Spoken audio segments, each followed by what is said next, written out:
Folks, today is Friday, July 2nd, 2021. Coming up on Roland Martin Unfiltered, Sha'Carri Richardson, who was expected to compete for the gold medal in the Tokyo Olympics representing the United States, has tested positive for marijuana. She will not be able to run the 100.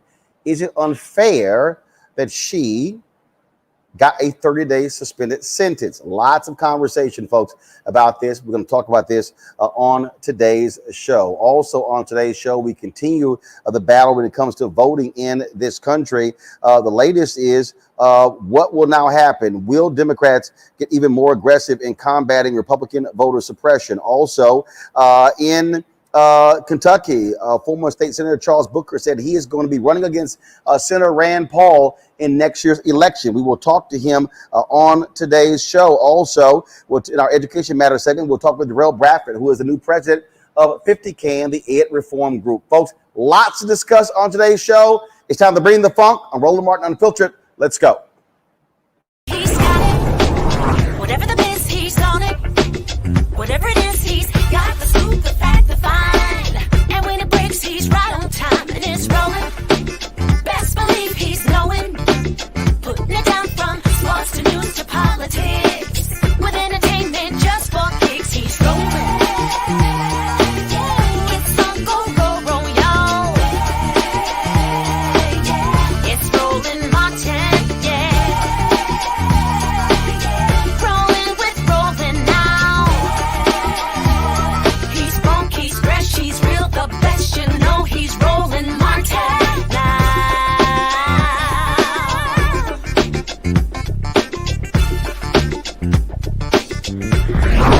Martin.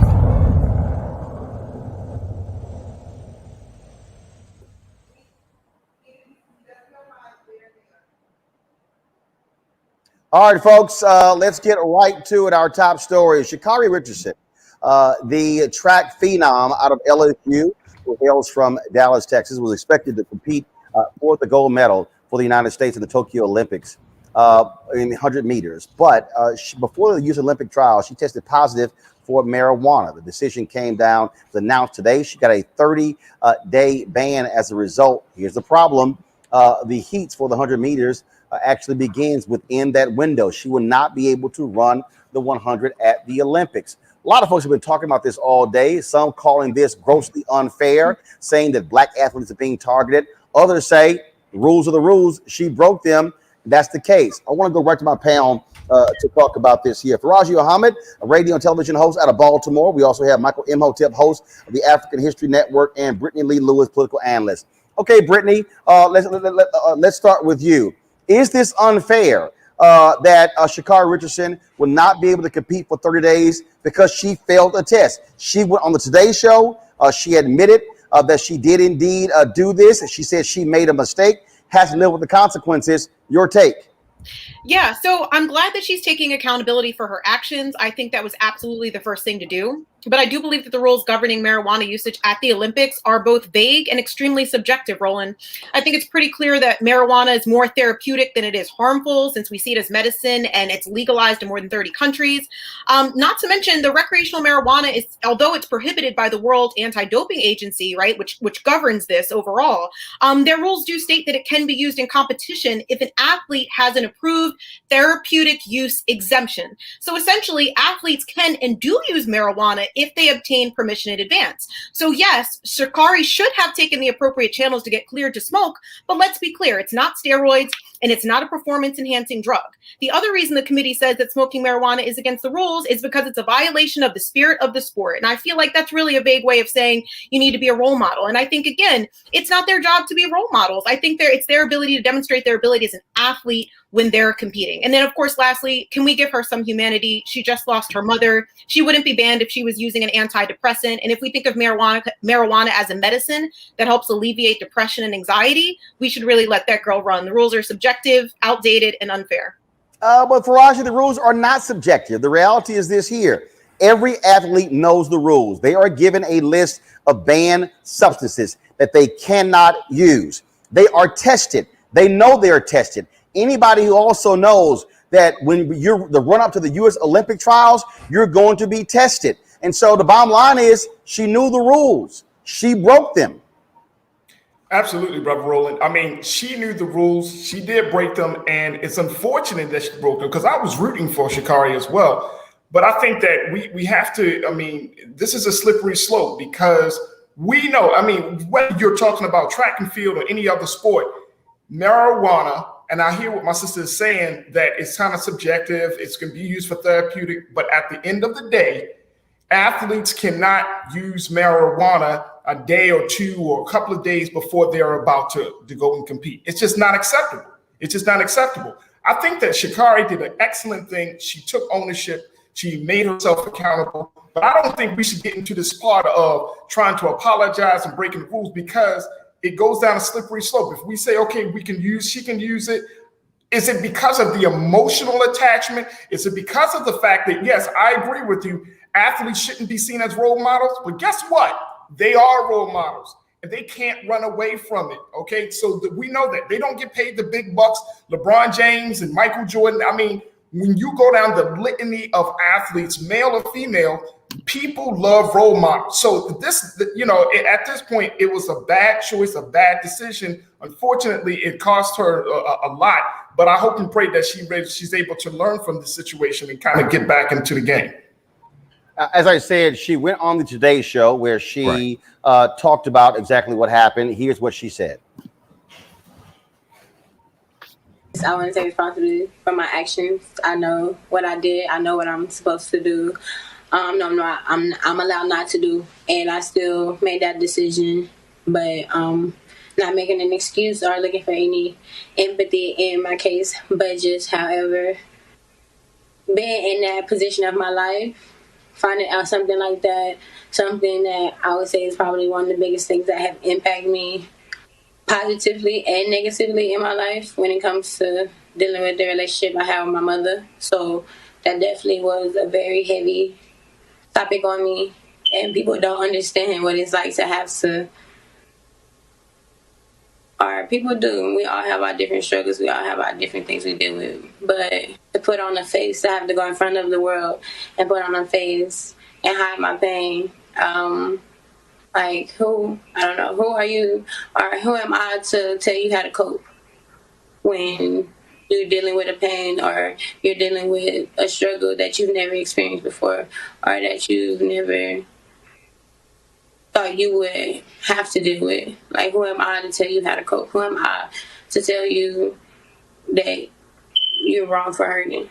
So I think just honestly, just leading up to that, dealing with my mental health, dealing with my mental as is, with leading up to the games, every time stepping on the track, definitely expected to be a record-breaking time or something like that. So just with that, pressure in itself was also just another thing. With this actually been my first full professional career, my first full professional circuit this year due to the pandemic. So just considering all of that put together, long time with my agent, my sponsor, my sponsorship, my family, knowing we dealing with all of this during time. So. All right, so here's what happened. So she had discovered from a reporter that her biological mother had passed away. Right. So what her folks were saying is that then for her to cope, then she actually took marijuana. Michael, obviously anybody can empathize with that devastating news. Right. But there's also a reality. Mm-hmm. You've been running track your whole life. You've been running track in high school. You ran track at LSU. You now are a world-class sprinter. For your entire track life, marijuana has been banned. Right. It's on the ban list. This is not, and also it's the rules of your sport. If this is the NFL, where if you fail a drug test, you go into their program, you continue playing. They have a protocol established. The NBA has a protocol established.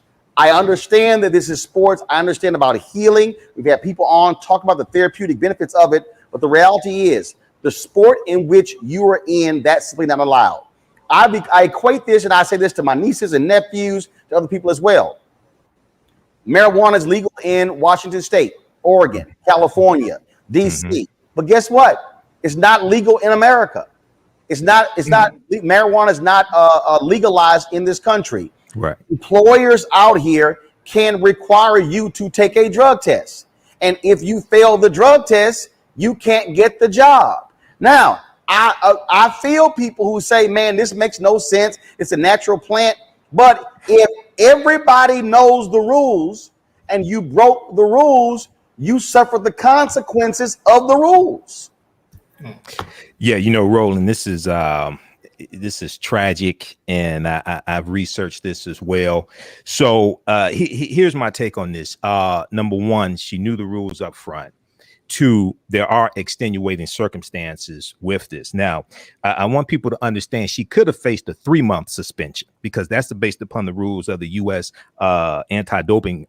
Yeah, could have been 3 months, which means she's completely out of the Olympics. She still has an opportunity to be put on the 4x100 relay team, but she's going to miss the 100 meters, which is where she was favored to win the gold medal. So basically, athletes who test positive for a substance of abuse, which THC was newly classified as in 2021, usually receive a 3-month suspension if they can establish that their use of the substance occurred out of competition and was unrelated to the sport performance. Now, she entered into a counseling program, so she is only getting a 1-month suspension. Compare that to Michael Phelps in 2009. He got a 3-month suspension. I know people want to hear Roland see compare this to Michael Phelps. Those are two different situations. But also for everybody who's watching, it ain't apples to apples. Michael Phelps, a photo was shown of Michael Phelps with a bong, which was 6 months after the Olympics, the 2000 Olympics. He never tested positive. So I've already seen that. Oh no, Michael Phelps, the white boy, they let the white boy perform. Well, this is what happens when people recycle BS memes that they didn't go research before they retweeted them and reposted them. This is what happens when you do this. Because if you had done a 5-minute Google search, you would have realized that Michael Phelps lost sponsorship from Kellogg. He lost the Olympics withdrew financial support from him, and his suspension was 3 times as long as Sha'Carri Richardson. Now, to make a long story short, based upon the circumstances here, she's admitted, she didn't say, they lied. She accepted responsibility, and she entered into a counseling program. Based upon the circumstances in this specific case, I think they should do the humane thing and let her compete in the 100 meters based upon the circumstances, and she entered into a counseling program also. But here's the deal. You say do the humane thing, okay? But there are other athletes. Sure.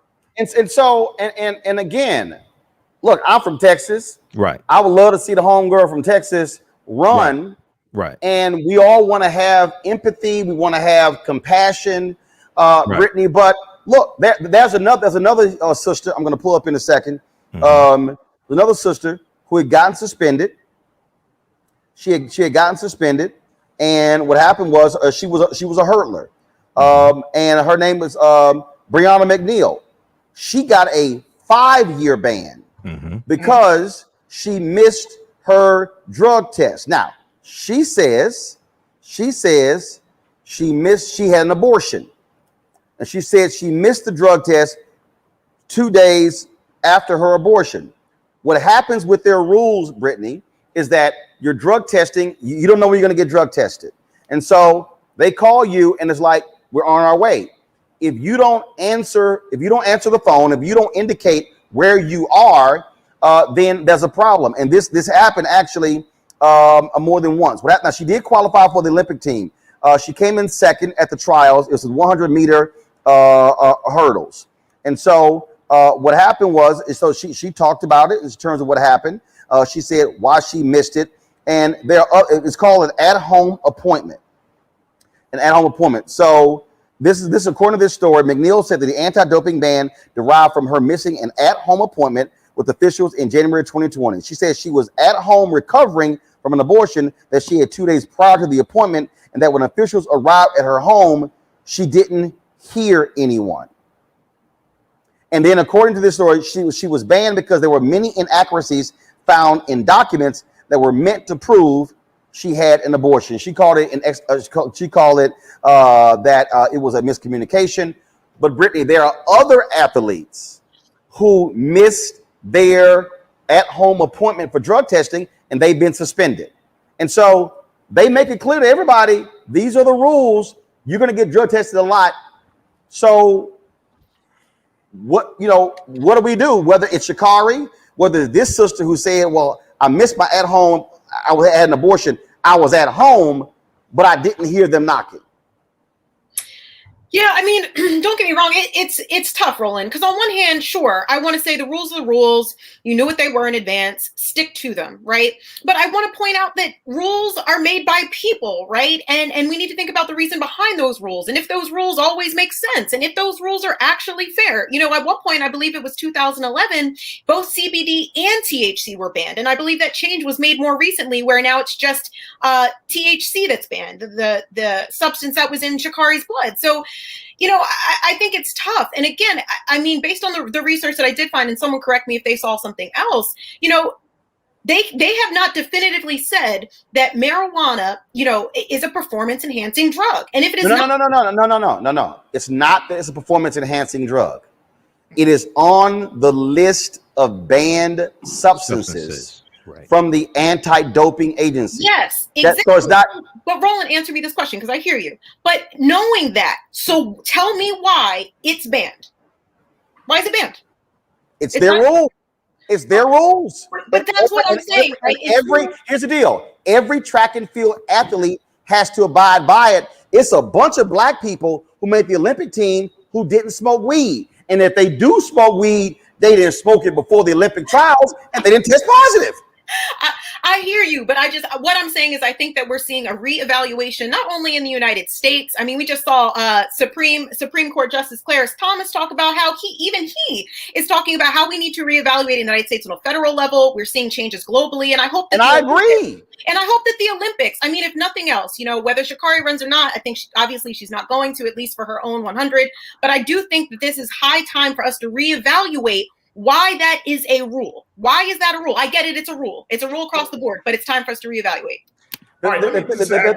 See, Faraji, the thing for me that really jumps out here is, Benjamin Dixon, I'm going to pull up Benjamin's tweet, and I think Benjamin is like wrong as hell on this one. Benjamin's on the show. I like Benjamin. This is the tweet that Benjamin sent out right here. He said, black athletes should just boycott Team America since Team America has such an issue with black athletes. No, I'm sorry, Ben. A whole bunch of black athletes made the team who didn't smoke weed, who didn't test positive, who didn't miss their appointments. I'm sorry. I don't see this as an attack on black athletes because one star messed up. I just don't. But Roland, I agree with you 100%. But let's look at what Brittany you pointed out. Rules are made by people. That's everything. I mean, we live in a society where rules are made by people. I mean, yeah. I mean, hell, I own a company. I make rules. Your ass gotta show up at work at 11 a.m. If you walk your ass in here consistently at 1 o'clock, your ass ain't gonna have a job with me. I mean, but that's what I'm saying. The rules are made. Now, here's the other thing. THC, we know it's on the list, but it's more importantly, it's also a drug. No, it doesn't enhance. It doesn't make you jump faster and all of those things. It slows you down. As an athlete, your speed is everything. Whether you're talking about football, baseball, basketball, track and field, soccer, your speed, your awareness is everything. I mean, there is a reason for this. Now, I think that the larger conversation about all of this, we have to ask this question. Is this the example? If we're talking about push for Sha'Carri, what is the example that we want to set for black girls in track and field?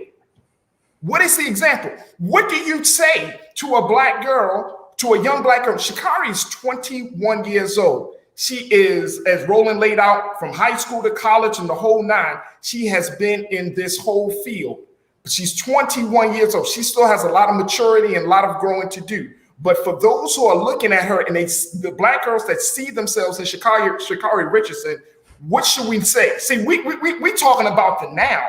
We have to look at the future because should not be in a space to advocate for Sha'Carri now, because then that opens the door for us to advocate for what? The next black girl later? No.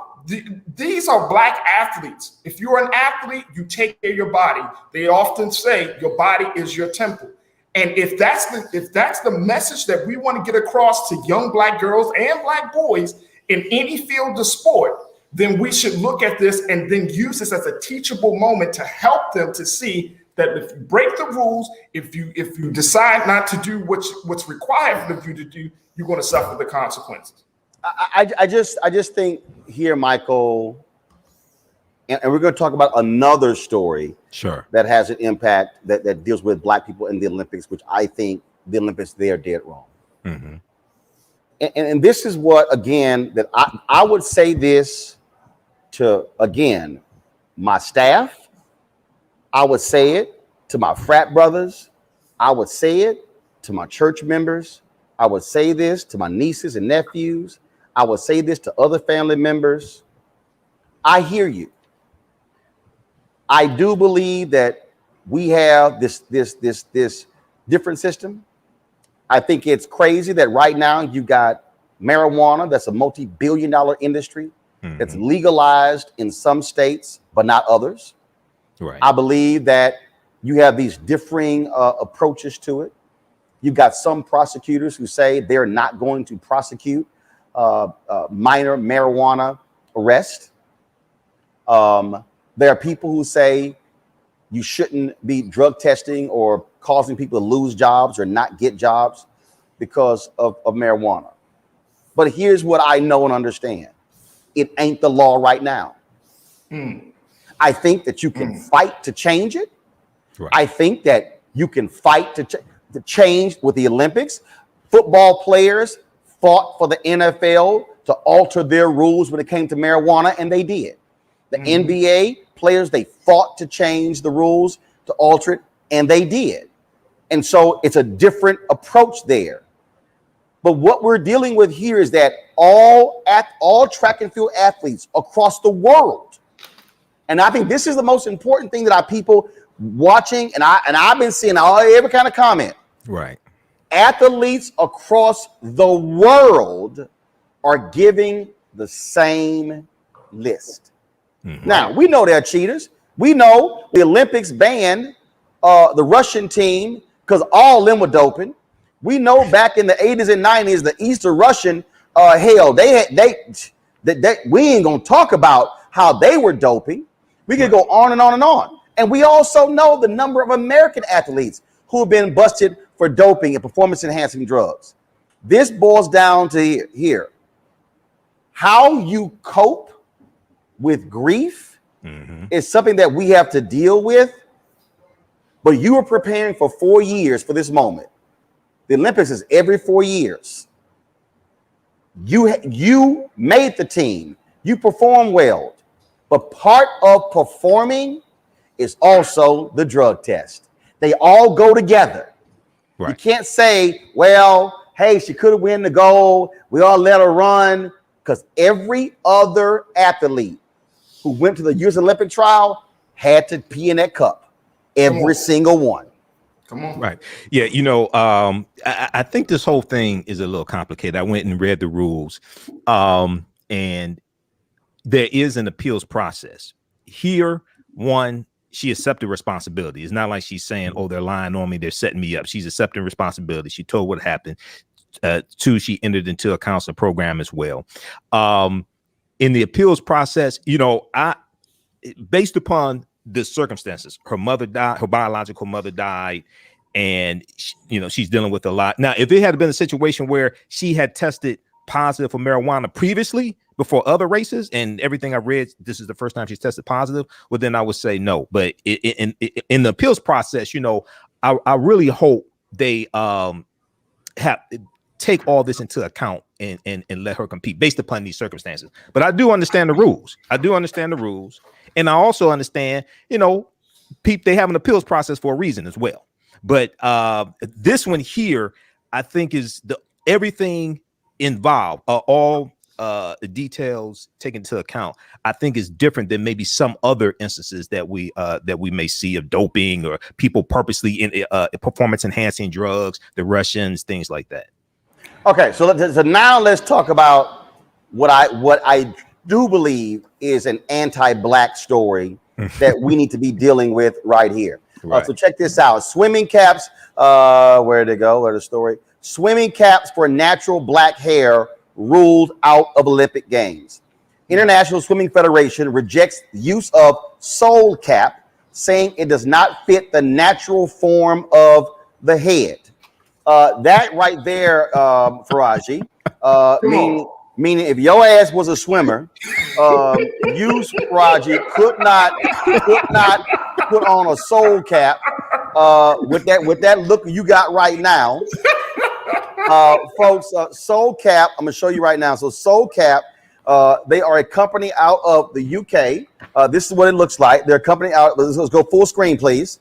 They're a company out of the UK, and they make swimwear and caps for all hair types. I'm just going to show you. And so this is the tweet that they sent out. They say, with the power of people, changing the water is possible for the first time in history. The incredible Alex Deering will represent Team GB, that's Great Britain. But they here say, thank you to all the swimmers who have given their thoughts and experiences when it comes to the barriers to swimming. It's time for a change. Hashtag swim for all. And then here's another tweet, June 30th. A huge thanks to all who have supported us in our work so far. We don't see this as a setback, but a chance to open up a dialogue to make a bigger difference in aquatics. Michael and Tox. Faraji, now this is bullshit. This right here, because these black, first of all, everybody watching now realize, yeah, black folks, we swimming. Right. So what's happened is this has always been a white sport. We ran the video, I think, last week of Cullen Jones, who won medals for the United States. You're now seeing more black swimmers. Well, black folks who wear their hair like yours, Faraji, they ain't wearing them no more swim caps. Now this is nonsense. Absolutely. Here's what I want to bring our attention to, because the sister Danielle Obi, who serves as the founding member of the Black Swimming Association, she made a very, very important point. It has generally been that Speedo has been the producer of these swimming caps. She made the point saying, Speedo caps don't fit our head. And I can't make this up, and I love the quote. She says, black hair grows up and defies gravity. I want everybody to think about this. It grows up and defies gravity. So that means that thing is coming out. It's just going all types of ways, right? So with that, I think, and I'm with you on this, Brother Roland, like at the end of the day, and we're starting to see in this particular Olympics, there seems to be more, some might say microaggressions. There seems to be more slight on black culture, black expression. We're talking about soul caps right now.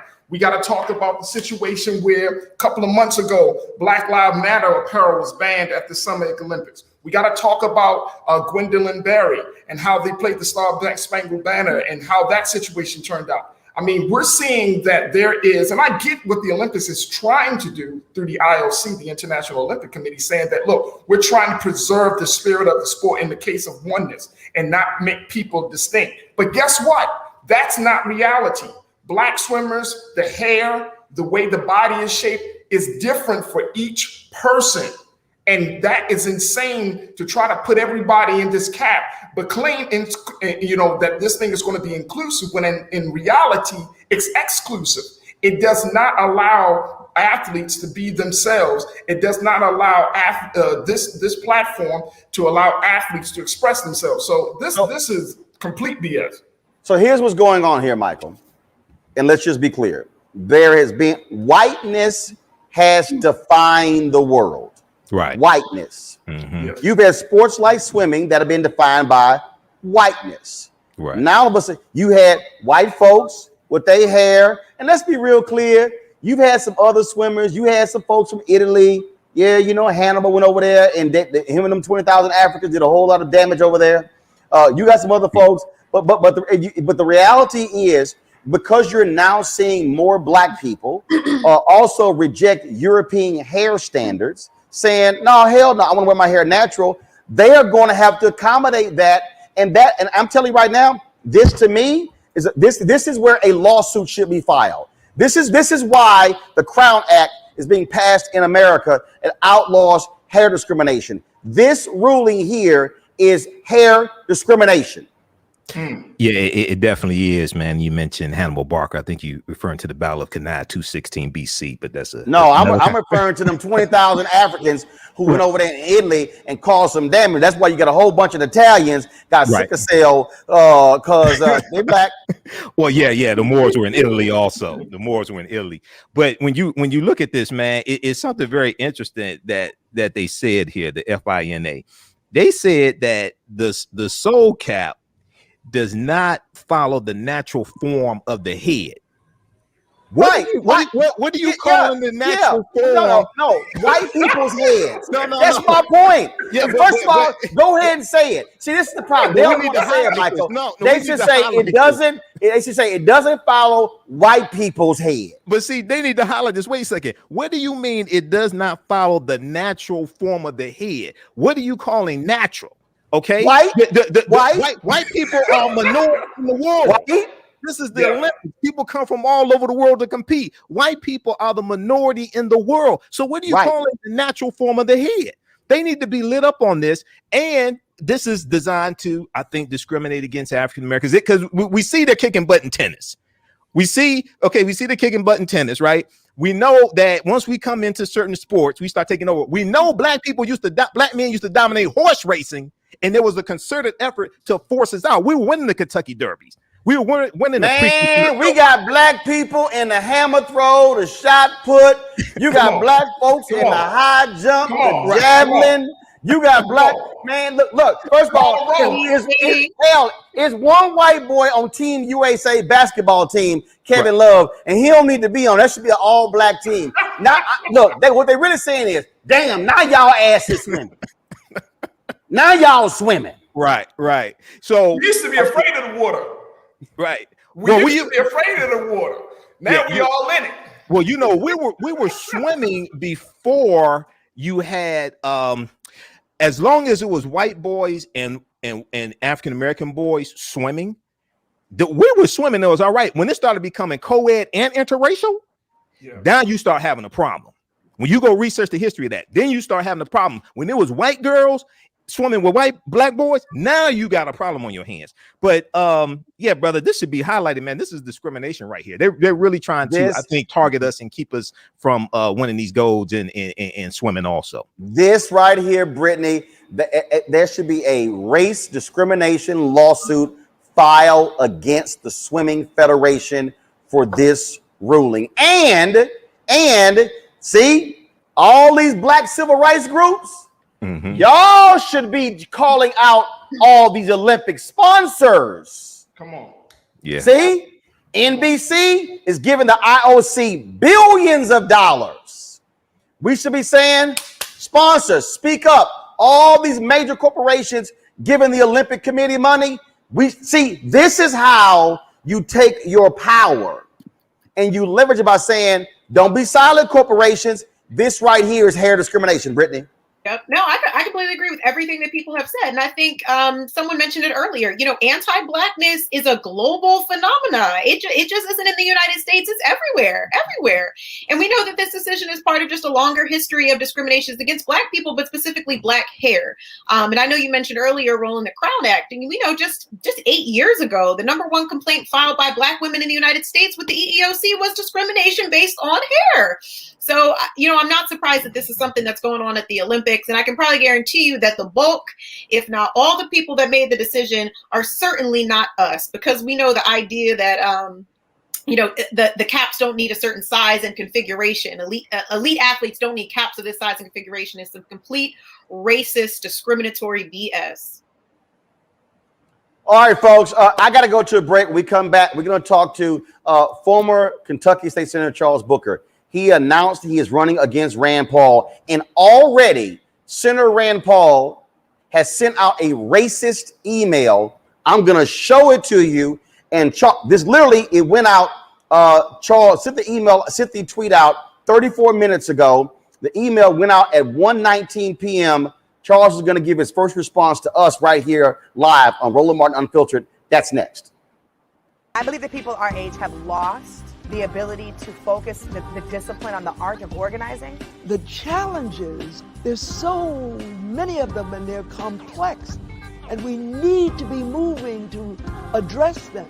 But I'm able to say, watch out, Tiffany. I know this road. That is so freaking dope.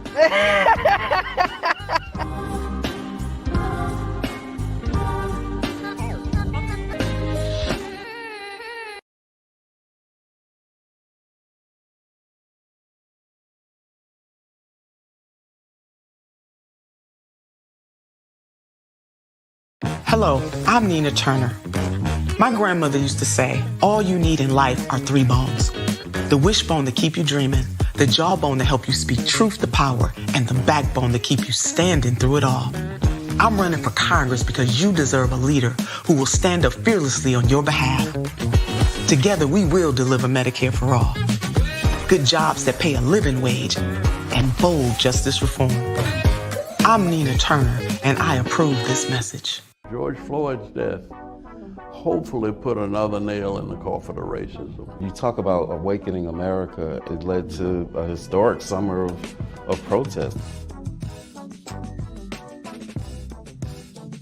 I hope our younger generation don't ever forget that nonviolence is soul force. Priceless.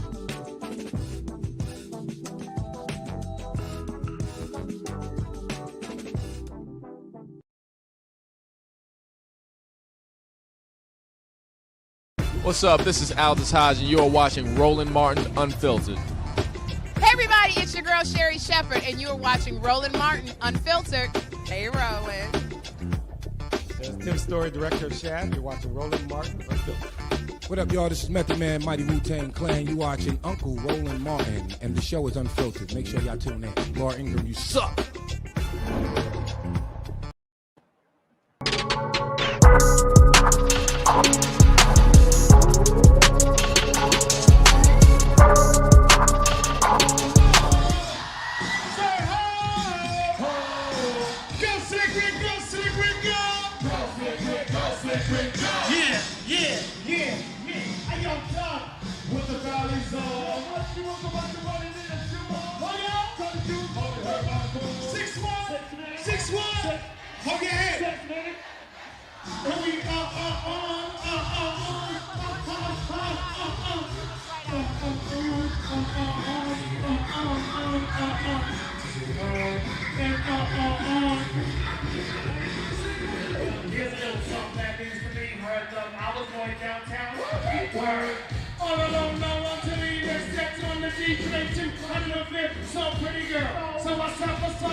Y'all better ask somebody.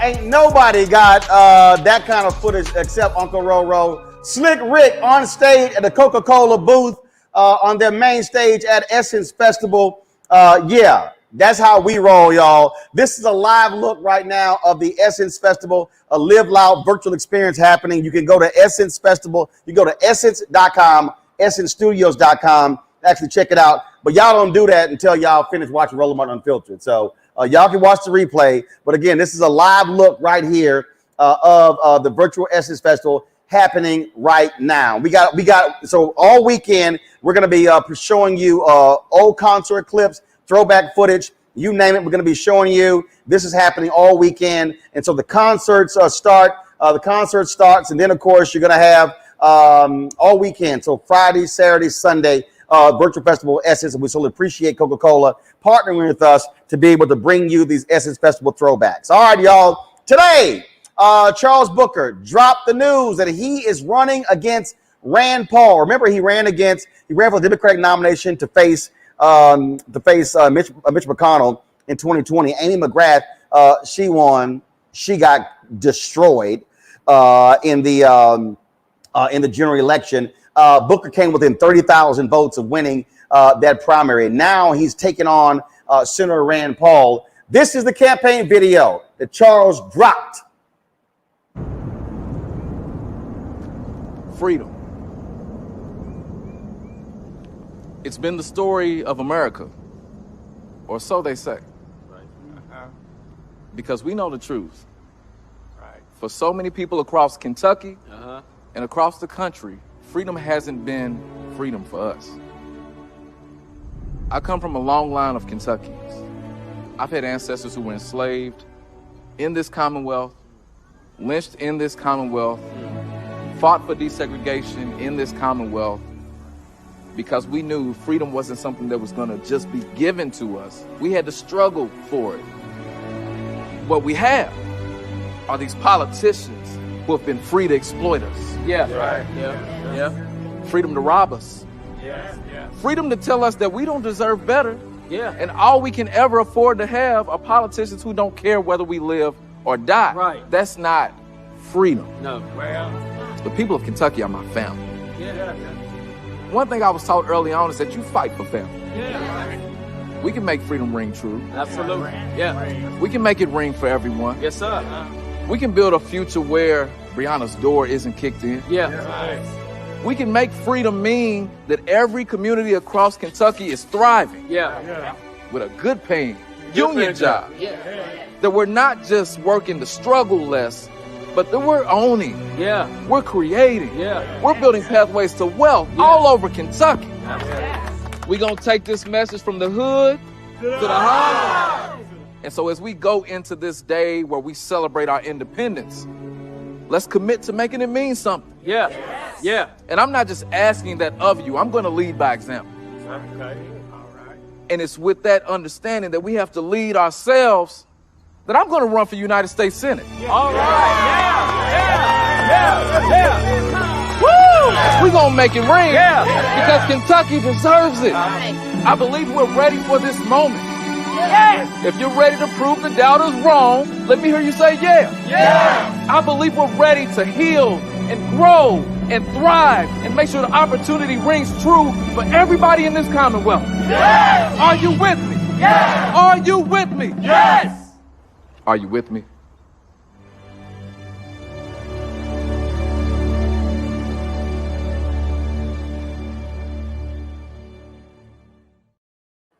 Well, Charles Booker is with us right now. I'm glad to have you back on Roland Martin Unfiltered, Charles.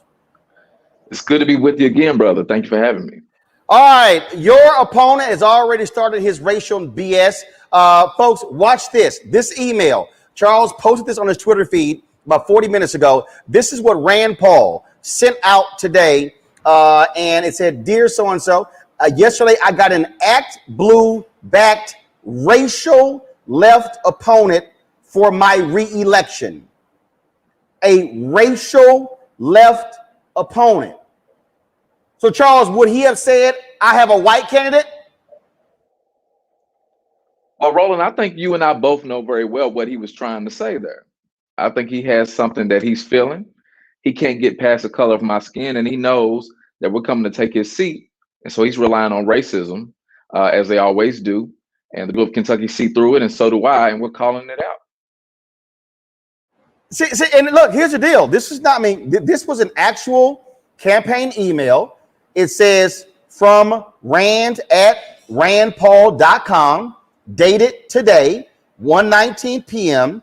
And y'all blacked out the name, so that means that means it was sent to someone. So clearly, your campaign staff is on the email list. So this literally went out from the Rand Paul campaign. So you are a racial left opponent. That's Rand Paul's way of saying, white folks in Kentucky, I got a Negro running against me. That's exactly right. And you know, the sad part about it is that's all we're hearing from Rand Paul. Every time he talks about me, he's talking about defund the police and reparations. Now, Roland, you got to ask yourself, why is he talking about defunding the police when he's not talking about investing in community safety? He's trying to distract from the fact that he's failed Kentuckians. He doesn't care whether we live or die. All he wants to do is chase conspiracy theories because he's a clown. And we're standing now, and I lost this Senate race because I believe in the people of Kentucky. Now, I come from the west end of Louisville, one of the most segregated cities in the country. The issues I've seen growing up as a young Black man are not limited to my community. We have common bonds across Kentucky. And if we stand together, we can win together. And we're ready to stand right now and show that we're going to get him out of office. You ran against Amy McGrath for the Democratic nomination to face Senator Mitch McConnell. She raised a ton of money. She was the Democratic darling. They said, oh, she was center right. She talked in the campaign about how she can work with Republicans. You lost to her by 30,000 votes, and she got her ass whooped in the general election. What did you learn in that campaign? How are you going to craft a strategy if you get the Democratic nomination? How are you going to beat Rand Paul in the general election? Well, I will win the Democratic nomination, and we will beat Rand Paul. In fact, we're going to blow him out. The thing that was affirmed for me in the last cycle is what I always knew to be true. You cannot ignore the people. It doesn't matter how much money you have if you don't have a vision. If you can't inspire people to believe things can be different. There's a lot of cynicism that's very real in our politics because all we've had are these corrupt politicians who are playing and laughing to the bank while we suffer with poverty or ration our insulin. And there's a reason that people have given up in a lot of respects. And I'm trying to lead by example to say that if we lean into organizing, if we lift up our common bonds, if we actually listen to folks in urban and rural areas alike, Black, white, and brown, if you listen to folks, you'll hear that they want a vision where everyone has health care, where people have clean water and clean air and good paying union jobs. You'll hear that. We don't listen to the people. And so I'm building this campaign focused on Kentuckians first, and we're leveraging the resources that it'll take to do the organizing to win. And I'm proud of that. Look, in the first 24 hours, we have received contributions from nearly all 120 counties. We've raised over $1 million towards this primary, and we're seeing the majority of our support coming from Kentucky. And it's not partisan because these issues aren't partisan. And I'm excited. We're going to make history. Now, I said this on yesterday's show. I was talking with Matthew Dowd. We were talking about what Democrats should be doing. And I've had this conversation with Reverend Dr. William J. Barber with the Poor People's Campaign, how they have been mobilizing, organizing, and how they have been very clear speaking to white people and saying white and saying poor white people and not using euphemisms, the working class and things along those lines. And so how are you going to go to those broke white folks in Kentucky? And we're talking about some broke people. These are the people who elected a Republican governor, but they were yelling, man, I don't want to lose my Affordable Care Act, but I hate the Obamacare. These are the people who were yelling Trump, Trump, Trump, but then they were getting cut. Then you had coal miners who Mitch McConnell would not meet with. He was completely ignoring them. And so, are you going to be that in your face by going to white folks in Kentucky by saying, hey, folks, I know I'm Black, y'all white, but guess what? In your county, y'all some of the sickest people in the state. These people are trying to stop Medicare expansion. These laws are being passed for you. How are you going to get them to break from pulling that Republican lever and voting against their own interests to support you? Roland, you actually just laid it out. You know, one thing that's true in All our right, politics, I'll come to Kentucky and talk to the white folks for you. I'm sorry, go ahead. You just laid the strategy out. Look, in Kentucky, in our politics, we have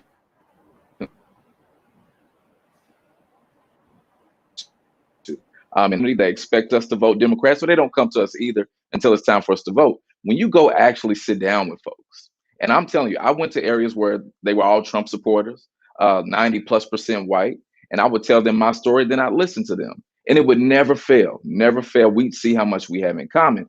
But it goes to your point, we got to tell the truth.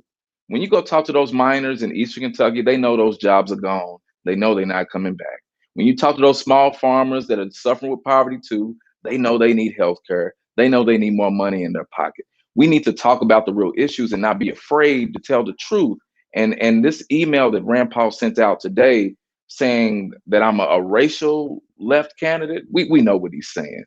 Look, Republicans will weaponize hate and racism. And in a lot of ways, Democrats have tried to run away from it.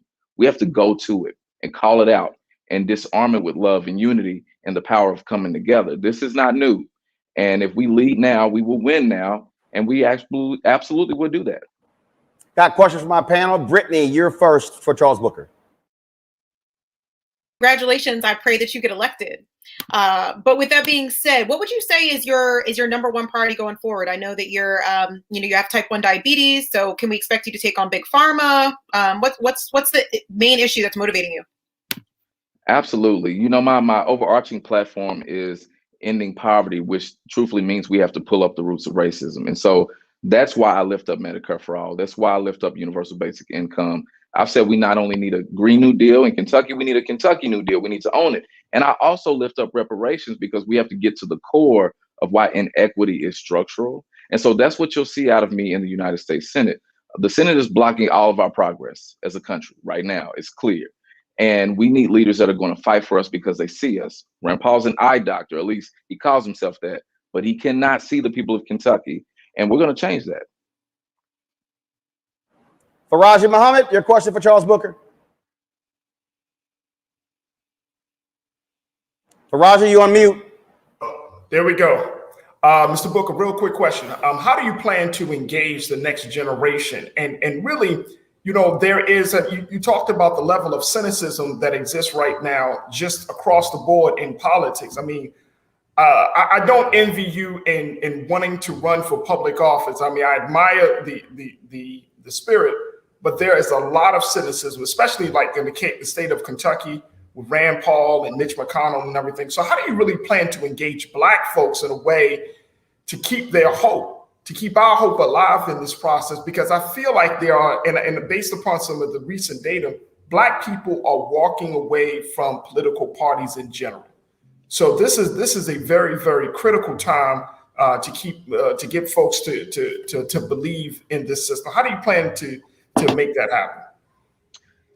You know, a lot of my plan and my vision for this race really comes from growing up in the hood. And there is so much power in us talking to one another, in us connecting with one another, and us building our capacity. And so while I'm running myself, I want to use my resources in this campaign to train more folks to not only be on campaigns, but to run for office themselves.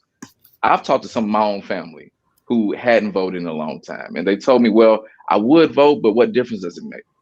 Part of what I'm trying to do now is lead by example, to say that we have so much power that we are not seizing, especially in the United States Senate, because we have these folks that are disconnected from us making every decision about our lives, but we're not in the room.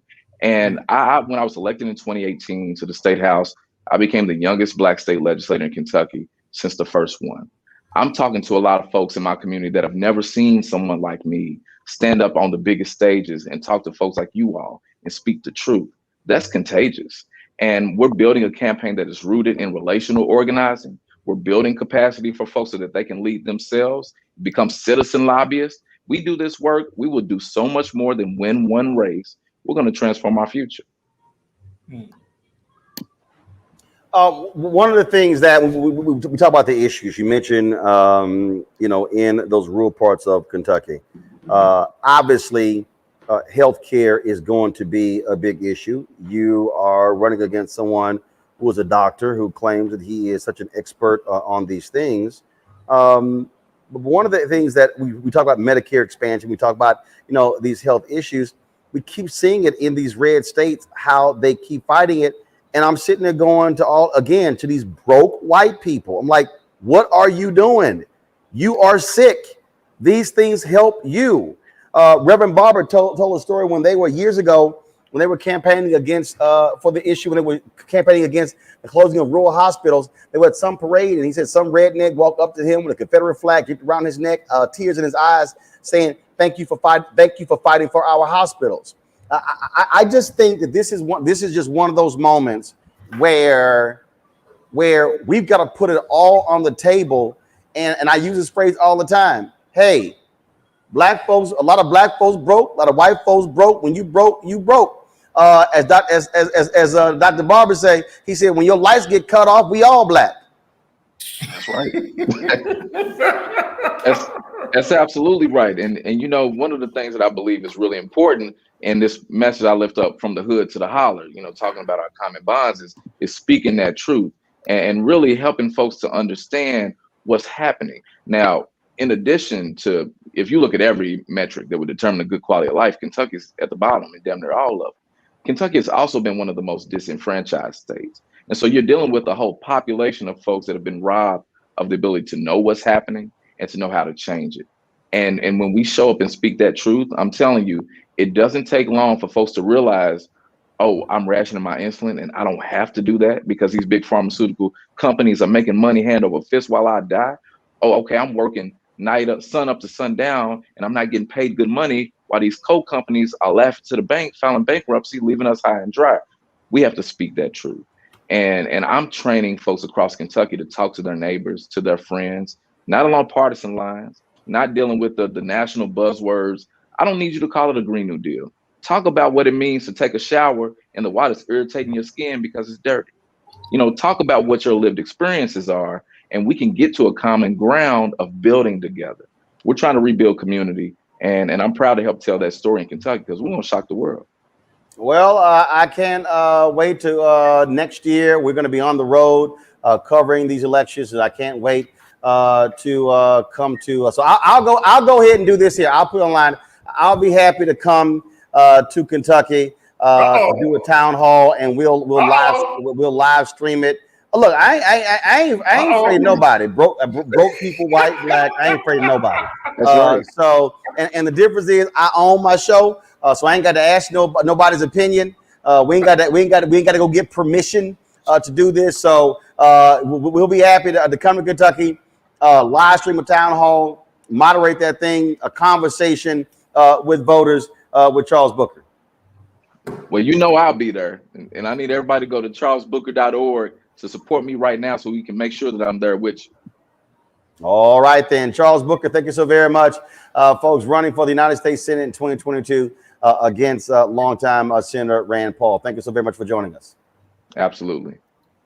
All right, folks, let's go to our next story where Attorney General Merrick Garland has announced a federal moratorium on executions. Remember, we had executions for a very long time, but those thugs in the previous administration, they were rushing to kill people.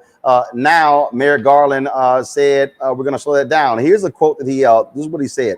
He said, the continued use of the death penalty raises serious concerns, including the arbitrariness in its application, disparate impact on people of color, and the troubling number of exonerations in capital and other serious punishments. He is prohibiting the scheduling of federal executions until the Justice Department reviews its policies and procedures related to capital cases. Among those being halted includes his order the allowance of prisons to use a powerful sedative to execute people on federal death row, which was approved by Attorney General William Barr. So for all these people, Michael, who keep saying elections don't matter, this is the difference between Trump being in charge and Biden being in charge.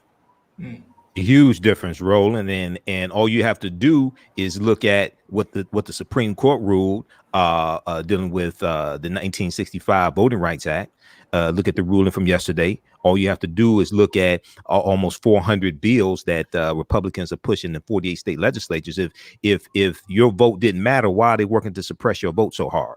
Okay, so yeah, this is critical. And if we go back to Jeff Sessions, when Jeff Sessions was Trump's first attorney general, there was a commission that President Obama put together under the Obama administration. The Department of Justice put together this commission to it was designed to make sure people were not convicted based upon junk science. It consisted of scientists, law enforcement, different things like this, because they were looking at the fact that the death penalty was used disproportionately against African Americans. Well, when Jeff Sessions became attorney general, he disbanded that commission.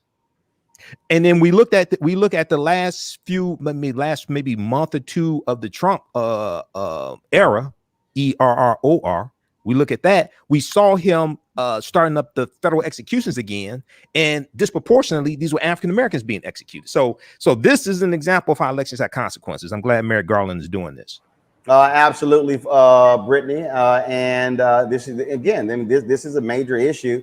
And I just keep telling people, y'all can sit your asses at home and not vote, but you'll get Trump. Look, there were several people who were executed, and they were rushing to killing people. Yes, and they were like, oh, we scheduling.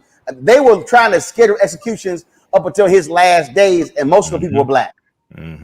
Absolutely. We know innocent people are too often sentenced to death. I saw a statistic that said since 1973, over 156 people have been released from death row in 26 states because of innocence. And nationally, at least one person is exonerated for every 10 that are executed. And we know disproportionately it's us. The whole concept is applied extremely arbitrarily. A lot of it has to do with how much money you have, the skill of your attorneys, the race of the victim, where the crime took place. And we know, unfortunately, people of color are far more likely to be executed than white folks, especially if the victim is white. And also, tons of studies show that the death penalty doesn't stop or curb crime, let alone murder. So it's about time that we have a change, and I'm definitely glad that he, is taking this step. Raji? Yeah, I think this is a big issue, and I would agree that this is the big difference. These are the type of issues where you don't see them, quote unquote, on your ballot.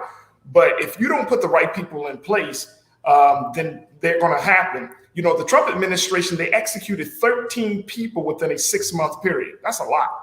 That's a lot of people. And so when you're talking about this type of issue, not just from the racial implications, but you're also talking about just the whole idea of capital punishment. We are still, with some people would say that this is one of the most barbaric ways or means of punishment of any quote unquote civilized state or a civilized nation. So we're still in a space where this is happening. And so I'm happy that a moratorium has been placed. I'm happy, as A.G. Garland mentioned, that there's going to be some real evaluation. But the other question becomes, and I think, Brother Roland, you talk about this, you're from the state of Texas. Texas has always been number one when it comes to executing people. How much of this moratorium will impact state laws on execution? In Texas, they just executed a man back just a couple of days ago for killing his family back in 2009. So will this moratorium spill over into having conversations about executions across the state lines? That's a very good point. This only applies to the federal level, and that's what we have. All right, y'all. Y'all know what time it is. No charcoal grills are allowed. I'm white. I got you, huh? Illegally selling water without a permit On my property. Whoa! Hey! Give us your right. You don't live here. I'm uncomfortable.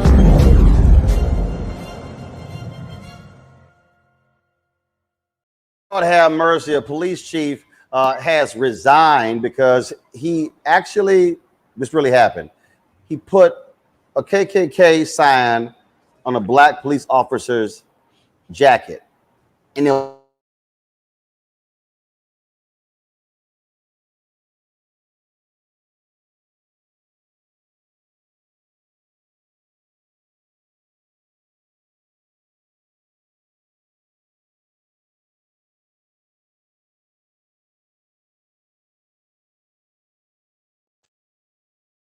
y'all, this is surveillance video.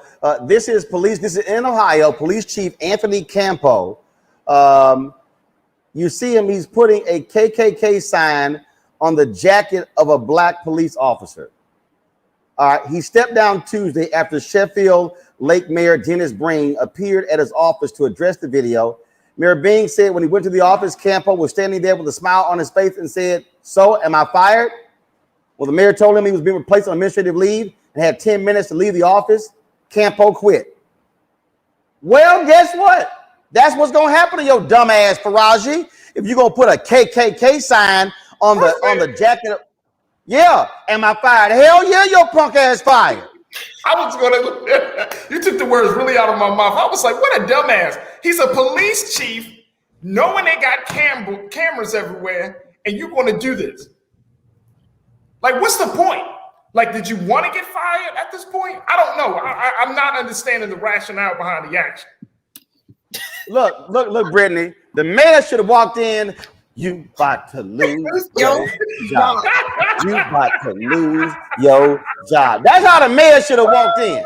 He already knew, though. He walked in and said, "So am I fired?" Like he knew what time it was. And I love the mayor's statement regarding the situation because he literally said what all of us were already thinking when we heard the story. How in the hell can somebody be that stupid? Like it's really outrageous, man, and a stupid prank. Real stupid. It really cracks me up when you see these idiots. I mean, when you see these idiots, and they really are some damn idiots, Michael. I just sit here and just like y'all really just are that dumb. In fact, you know what, Michael? In fact, if I was the police chief, it probably if I was the mayor, it would have went down something like this.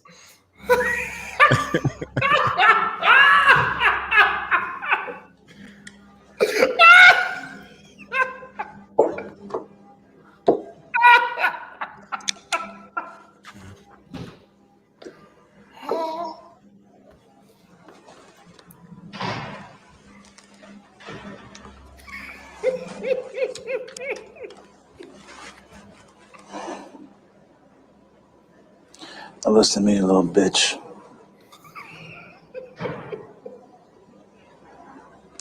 I'm going to ask you some real simple questions, and I want some real simple answers. You understand?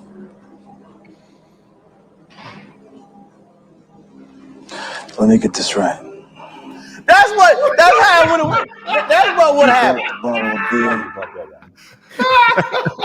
About 11:15.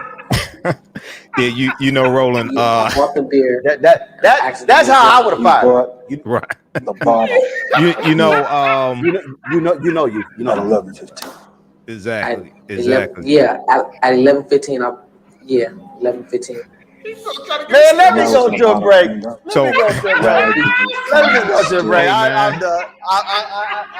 There's a lot more white people gonna get fired, man. But they need to investigate cases where he got black people convicted. They need to go. Some of those cases, they need to go research them because he could have set some people up. If he's coming up to do that. I agree. Yeah, I agree. All right, y'all. I agree. Y'all know that's funny. I'm sorry. That's funny as hell. You know you did. All right, y'all. When we come back, we're going to talk to Darrell Bradford, who is the new president of an education reform group, 50K, in our Education Matters segment. Also, we're going to talk to an expert on barbecue and Dick Gregory. The documentary on Dick Gregory airs on Showtime on July 4th. We will talk with the director of that documentary. Y'all, we still got a whole lot to go right here on Roland Martin Unfiltered. We'll be back in a moment. White supremacy ain't just about hurting black folk. Right. You got to deal with it. It's injustice. It's wrong. I do feel like in this generation, we've got to do more around being intentional in resolving conflict. You and I haven't always agreed. Yeah. But we agree on the big piece. Yeah. Our conflict is not about destruction. Conflict's going to happen.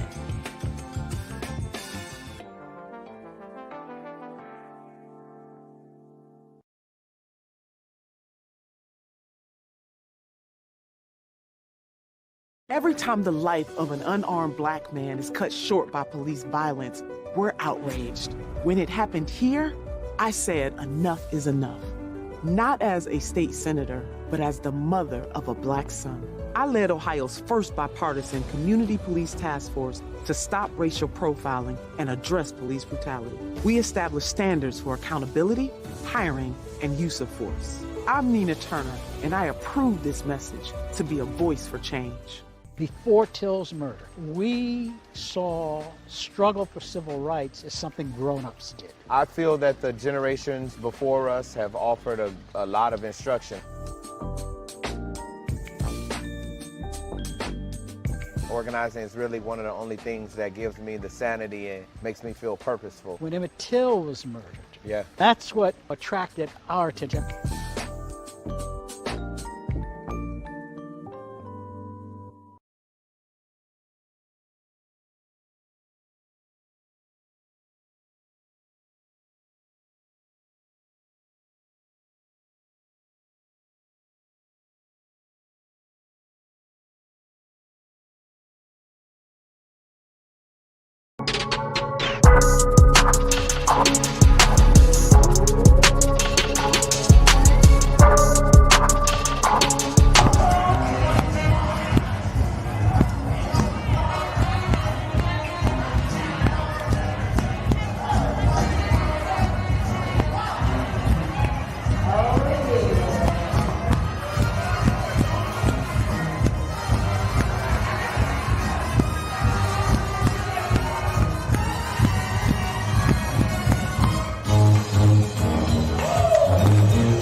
Happening right now, the 2021 Essence Festival of Culture Live Loud Virtual Experience, EssenceStudios.com, Essence.com. Taking place today, Saturday, and Sunday. All right, folks. This Sunday is the premiere of a documentary on my man, Dick Gregory, the great Dick Gregory, of course, the comedian, the activist. Folks, it is an unbelievable documentary. I saw it 2 Saturdays ago on the last day of the Tribeca Film Festival in New York. Here is a clip. When they say this show features living color, you better believe it. Dick Gregory was one of the greatest political comedians to ever live. In about 6 more months, they're going to be forced to hire Negro bus drivers in Mississippi, so we're growing steering wheels so they can drive from the back of the bus. His stage presence was so smooth. Dick Gregory changed the entire landscape of stand-up comedy. Football's a fair sport for my people. Only sport in the world a Negro can chase a white man and 40,000 people stand up and cheer. Damn, he's talking to these white people like that. He just spoke his truth. What's overlooked is how unafraid he was. Are you out to give people a good laugh? Are you out to make a very definite point? I happen to believe that you can't laugh social problems out of existence. Dick knew how to take a heated issue, bring humor, and move forward. It encouraged people.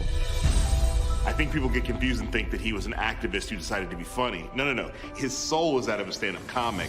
He just could not do that in a world that was falling down around him. Now, I ran from Chicago to Washington, D.C. to dramatize that there's a need to feed hungry people. He ran for Native Americans. He ran for women. He gave so much of himself to a movement, to a people. He wanted to be a part of the change, and he always fought for that change. My goal is to really help change the priorities in this country. No man has given more, asked less, or been more needed. Ladies and gentlemen, Dick Gregory.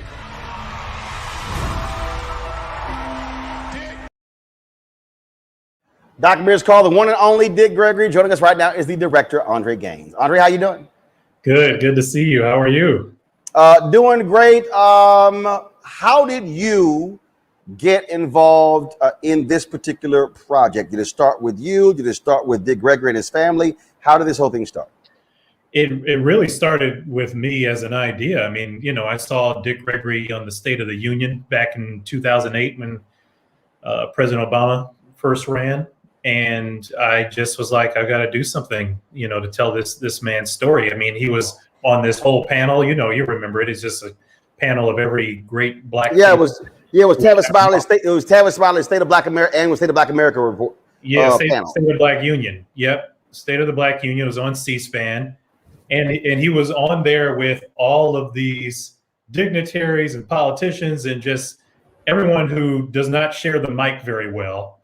And he managed to completely bring down the house. And I was like, wow, this guy is extraordinary. I mean, when I grew up in the 80s, I didn't know him as my contemporary comedian. That was Bill Cosby, to be honest. You know, that was maybe Richard Pryor. We'd sneak away and see some of Eddie Murphy's stuff.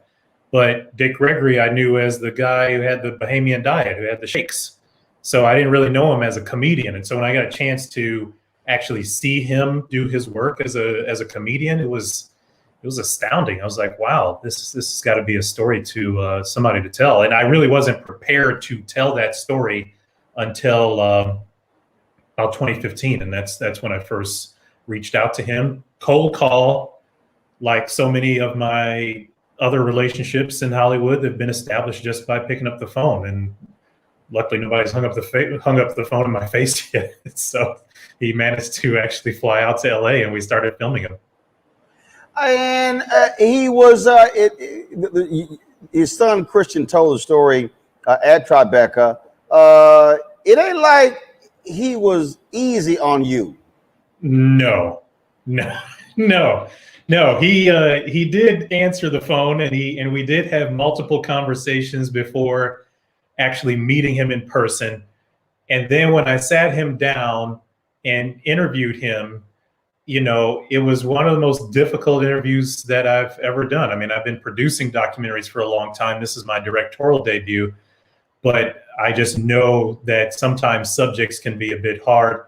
He was amongst the hardest, probably if not the hardest. He just would not answer any questions. He just was not interested in kind of sort of following the leader. He was the leader.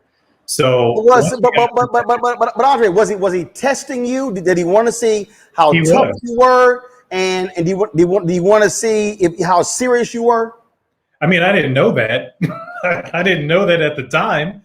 At the time, I just thought he was angry or, you know, upset. I mean, at that time in 2015, that was actually like the first time any of this major news about Cosby had come out. It came out on the day we were filming Dick Gregory.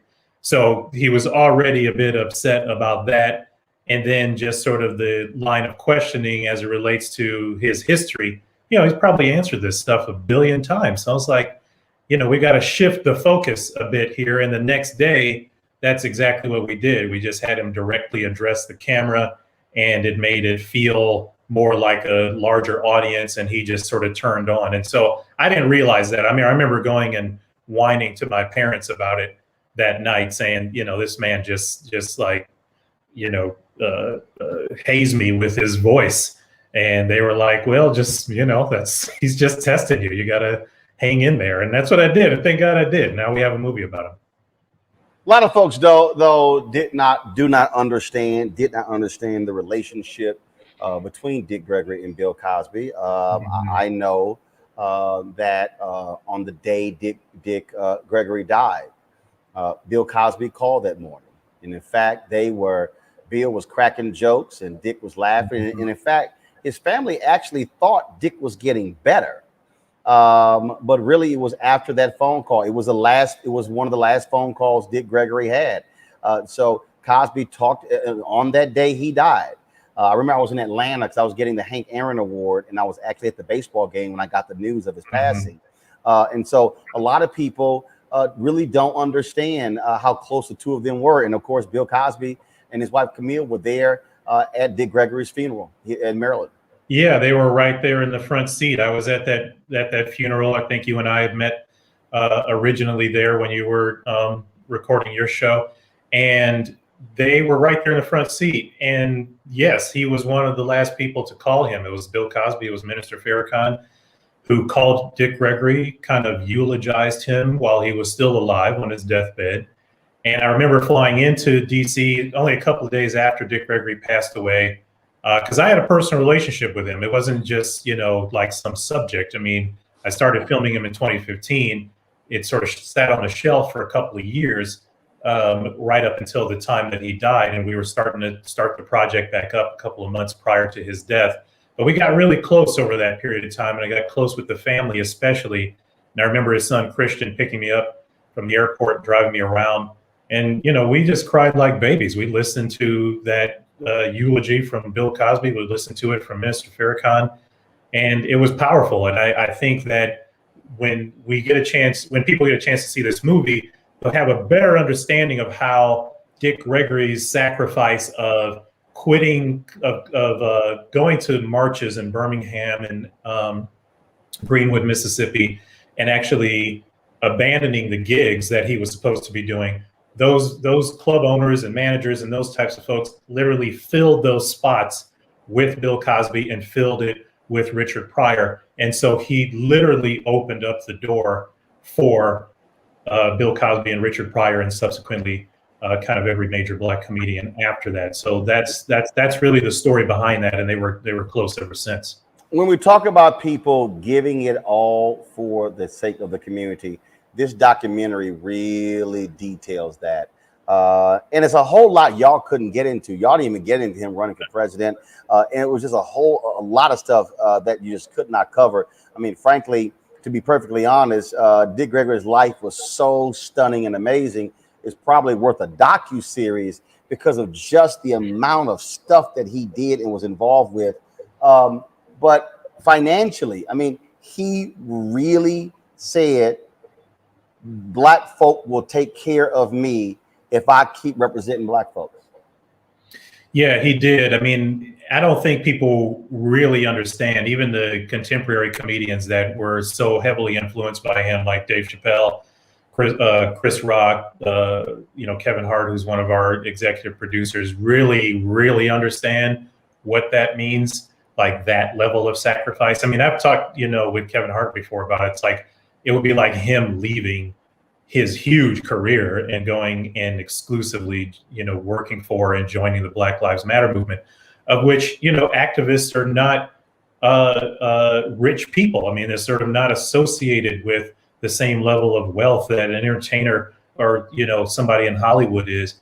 And so for Dick Gregory to do that, I mean, that had a lot of consequences. And one of the interesting things that I said during the Tribeca Q&A is that he's not one of these entertainers. We hear these stories all the time. Entertainers, musicians, especially comedians and musicians. You hear the story all the time that they squandered their money on like booze or drugs or gambling or women or whatever it is. And he didn't fall into any of those categories. I had somebody ask me like, well, why didn't you sort of talk about this or talk about that? I'm like, he wasn't a scandalous person. He was scandal free. He wasn't mistake free. He wasn't, he was a human being. He had his foibles, but they weren't the type of dramatic foibles that you expect in these types of stories. This is somebody who literally said, here, I'm going to give it away instead of paying my kids' college tuition. I'm going to give it away instead of paying my mortgage. That's something that we can aspire to. It still had a lot of consequences, but it's something we can aspire to, really. I got more questions, but I want my panel opportunity to ask some questions. Brittany Lewis, your questions for Andre. Yeah, of course. So congratulations, first and foremost. I can't wait to see the documentary. Thank you. But I do want to know, Dick Gregory was such an important figure, not only to the Black community, but to the world. Was it difficult trying to capture the entirety of his life? Like, you're talking about a comedian, an activist, how could you do that without making the documentary like several hours, if not a day long? Well, it was.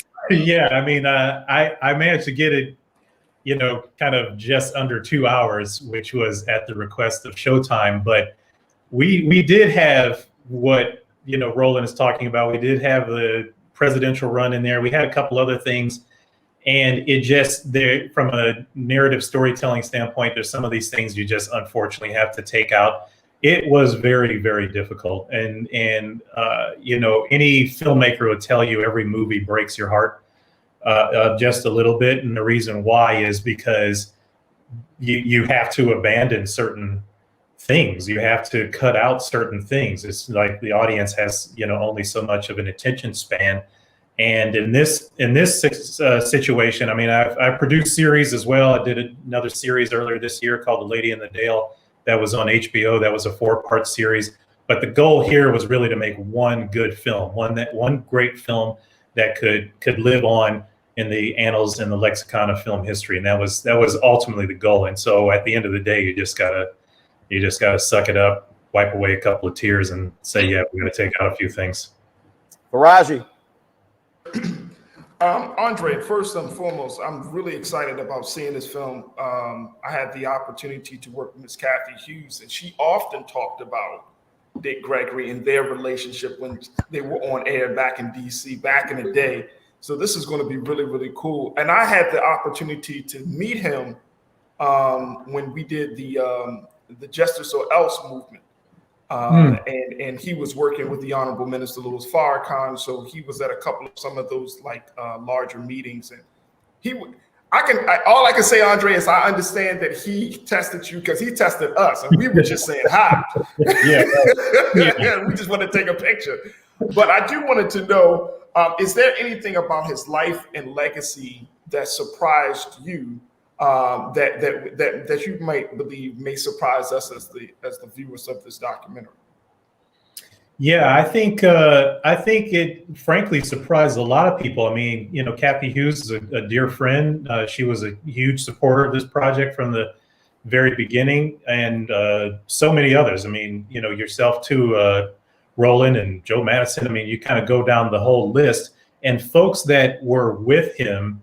You know, I bring these names up specifically because the folks that were with him, even that worked closely with him, colleagues, agents, managers, you know, business partners, friends, even they looked at the film and other iterations of the film, because we sort of showed it along the way to a couple of different folks here and there as it came together. And they were like, wow, I didn't know all of this stuff. I didn't know that these things happened. And even Dick Gregory himself, when we were making some progress of the film, you know, would look at it and say to his son, like, did I do that? You know, do I remember? I don't totally remember doing this, that, or the other thing. And so there was a lot of parts and pieces like that people were able to take away and that they didn't realize were part of his life. For me, you know, when you condense it like this and you put it into a film, it's kind of like, what are we doing? You know, like somebody like him is just the amount of productivity that he was able to yield in a single life. I mean, we're talking about a comedian, we're talking about a activist, we're talking about a health pioneer, a genius, icon, legend. I mean, these are an extraordinary set of circumstances for one life to have. I mean, we'd be lucky if we were able to live any one of those things. And so I think that that's a huge, huge takeaway from the film. And hopefully, you know, people experience that when they see it. Michael Imhotep. Hey, Andre, thanks for participating in this documentary. Congratulations on it. Thank you. Question for you. I had a chance of meeting Dick Gregory here in Detroit some years ago, and also interviewed him when I was guest hosting the Warren Ballantyne show one time. But Dick Gregory marched with Dr. King. He was friends with Dr. King, but he also knew Malcolm X as well. And toward the end of both of their lives, Dr. King and Malcolm X, we know their ideologies were converging. James H. Cone details this in Martin, Malcolm in America, Dream or Nightmare.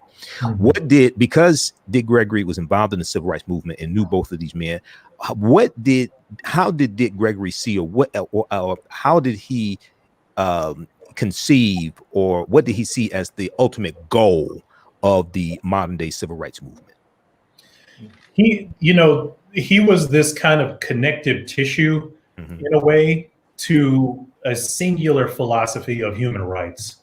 And he would talk about this all the time. I mean, he was friends really with everybody, especially in the movement, you know, Dr. King, Malcolm X. I mean, we got tons of pictures of him and Malcolm X that we just couldn't find the proper place to, you know, to fit into the story, because we sort of had this thread of him and Dr. King. Now we have this awesome photo in the film that we were able to get our hands on through the National Archives of Dr. King just cracking up, laughing at Dick Gregory while he's standing up at the podium. And it's like, you know that he's killing as a comedian because you got this picture of Dr. King, which we rarely ever see him so relaxed, sitting there just cracking up. And so that's what he saw as the ultimate goal. It was really human rights. It was an important part of the equation when it came to seeing civil rights and the modern civil rights movement of the time actually succeed. And had he not done that, I think that Dick Gregory would have felt there was a large piece of him that was missing. I mean,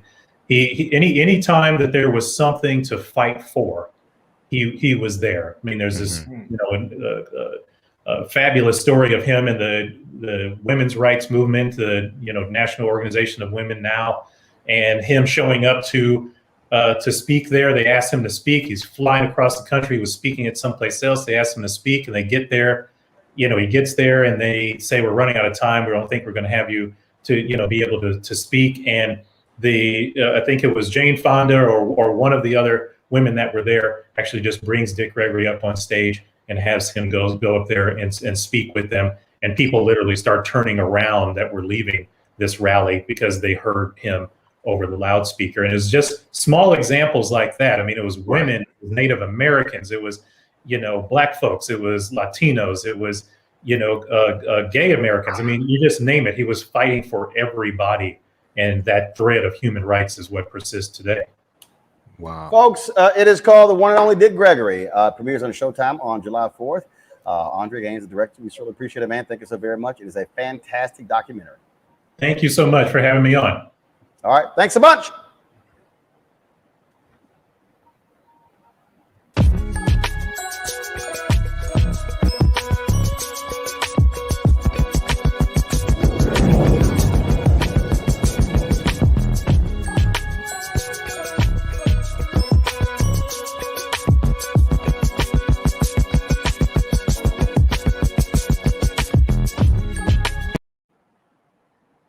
All right, folks, education is an issue that we always talk about here on this show, and the group 50 Can.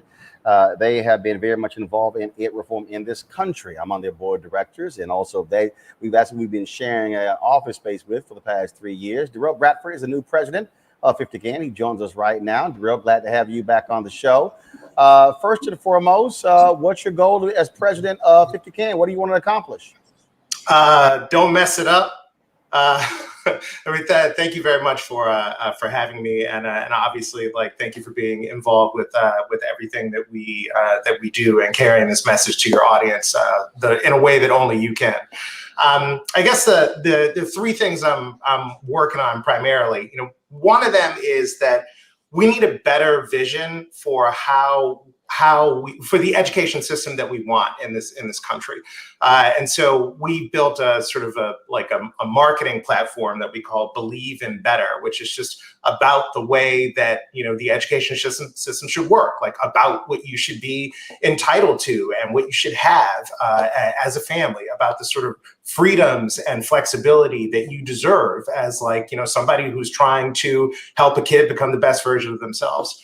And it's great to talk about it, but the actual work of 50 Can, as you know, is to help pass laws in states. And so my first and maybe most important project is to take that vision and turn it into actual policies that people can, talk to state legislators about, or governors, or people in their communities, and get off the ground and hopefully, improve the quality of education for all kids in the country. So I guess that's the first thing. The second thing is that, and you know this, right?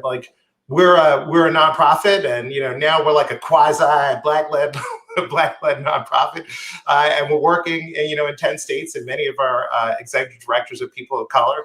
And to do this work, you can't do it for free. And so the next thing is kind of how do we continue to make it sustainable? How do we continue to get people to understand that education doesn't just improve itself? Charter schools didn't just happen. Somebody had to pass a law to do that. So a group of people had to lobby to do that. And, many other issues, it's not free to do that. So that's really the the second thing. And then the third, and I guess maybe like the final one, I'm succeeding a person who was extraordinary and a former elected official and just like a wonderful mind on policy and strategy. And I just want to figure out what about 50 Can is different with me as its president than with her as its president. And she really got us to this place that we are now, and we're all incredibly grateful for the work that she did. But it's like, what's that next phase? Is it louder? Is it harder?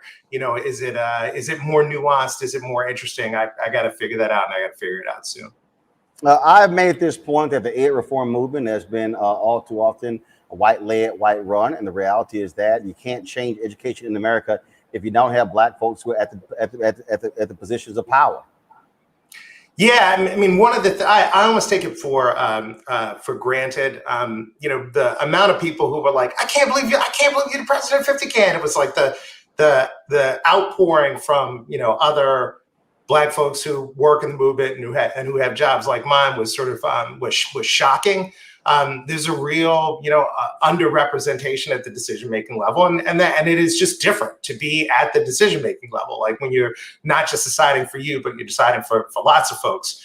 I think the other thing too is just like, power works the way it works, right? Like people have money, they have connections, and they do things. And like the first group of people 25 years ago, or whatever, that were like doing ed reform were basically white people who went to Ivy League colleges, right? And so that those are the people that were doing it.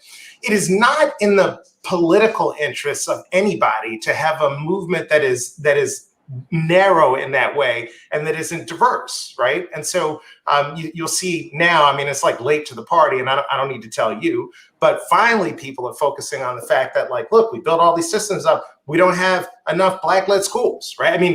Like the independent school sector is basically the place where you see the Black-led schools. It's like, how come we don't have any more? Why don't we have more community-based charter schools, right? Like, why is it that the American teaching force is 80% white? Like, what's the policy agenda around that? We have states that are working on those kind of issues too. So just from a practical standpoint, even if you didn't care about whether or not Black people or people of color were involved at leadership level or whatever, their people care, right? Like voters care, and diverse coalitions are better. You go back to our fledgling candidate from Kentucky. He's going and he's talking to everybody, and that has been something that the education reform movement has not done well either. So last question I have for you in terms of this next year, what specifically do you want our audience to be doing, or when it comes to ed reform? What should they be advocating for? Yeah, so I could think of 10 things, but I'm only going to give you 3 because allegedly that's what a good speech is. So the first one is be ready for the fall to be crazy, because I think people believe that with this huge infusion of money from Washington, D.C., $190 billion for K-12 education over the last 12 or 15 months or something, that everybody's sort of on a glide path back to school, and that is not true. Like they're already like teacher union leaders in particular who are like stoking up kind of discontent and anxiety around Delta variant and everything else, right? So just be prepared for an incredibly disrupted start to the school year. That's the first thing. The second thing I would just say, and I mentioned that money, and I know the last time I had a chance to talk to you, we brought it up then. Like more money than has ever been spent in a single year, right, is being spent on American K-12 education right now, and nobody knows anything about it. So, like, there's a woman who runs this thing called the Edunomics Lab at Georgetown, and she's like, school districts, they're not working on on hiring a bunch of new tutors, right? They're not working on an extended day or like a huge summer program so the kids who've been inside for a year can go out and run around or go to museums or anything, right? They're giving everybody raises, right? They're taking on long-term projects that are like capital projects that have nothing to do with intervening in the next year and a half for kids who are who are wildly behind. And in Texas, your home state, they released a bunch of data about this last year. I mean, we're talking about like 2, 3 grades worth of learning loss in English. I mean, in language arts and math. Like it is serious. And so the second thing is just like be involved in that. Like go pull yourself down a school board member, grab an elected official, tell them to be a part of it. Here's the third thing. Don't wait, right? So the best thing, if there can be any best thing about the last year and a half, is that we've seen lots of folks, Black folks, brown folks, white folks, all kinds of folks, right? Solving problems of education themselves in a way that we have not normally seen. Part of that I think came out of the realization that what Ed reformers was saying was true, right? Like we've been telling people forever that big urban school bureaucracies, they treat you bad unless you can move around. And folks are like, yeah, it can't be that bad. And now people are like, oh my God, it's really that bad. Like I have this amazing mortgage. I can't get my kid into school. Like what is going on here, right? And that just brought lots of different people to the table. And so this whole movement now that we see, which is like community-led, right? It's like, it's pods, like it's micro schools. It's like having an individual teacher who comes to you and a small group of people and teaches your kid. Like, those are the kinds of things we should be embracing, right? Like, let's make the disruptions of the past year and a half that gave us good things, let's make those things permanent while we try to build a better system for everybody. All right, then. Darrell Bradford, 50CAN. If people want more information, where do they go? 50can.org, or you can find me online. I'm at DYRNWYN, and it's a big green eye. That's me. It is my eye. So, and thank you for having me, sir. All right, Darrell, I appreciate it, man. Thanks a bunch. Looking forward to working with you. Absolutely. All right, then. All right, y'all. 4th of July is on Sunday.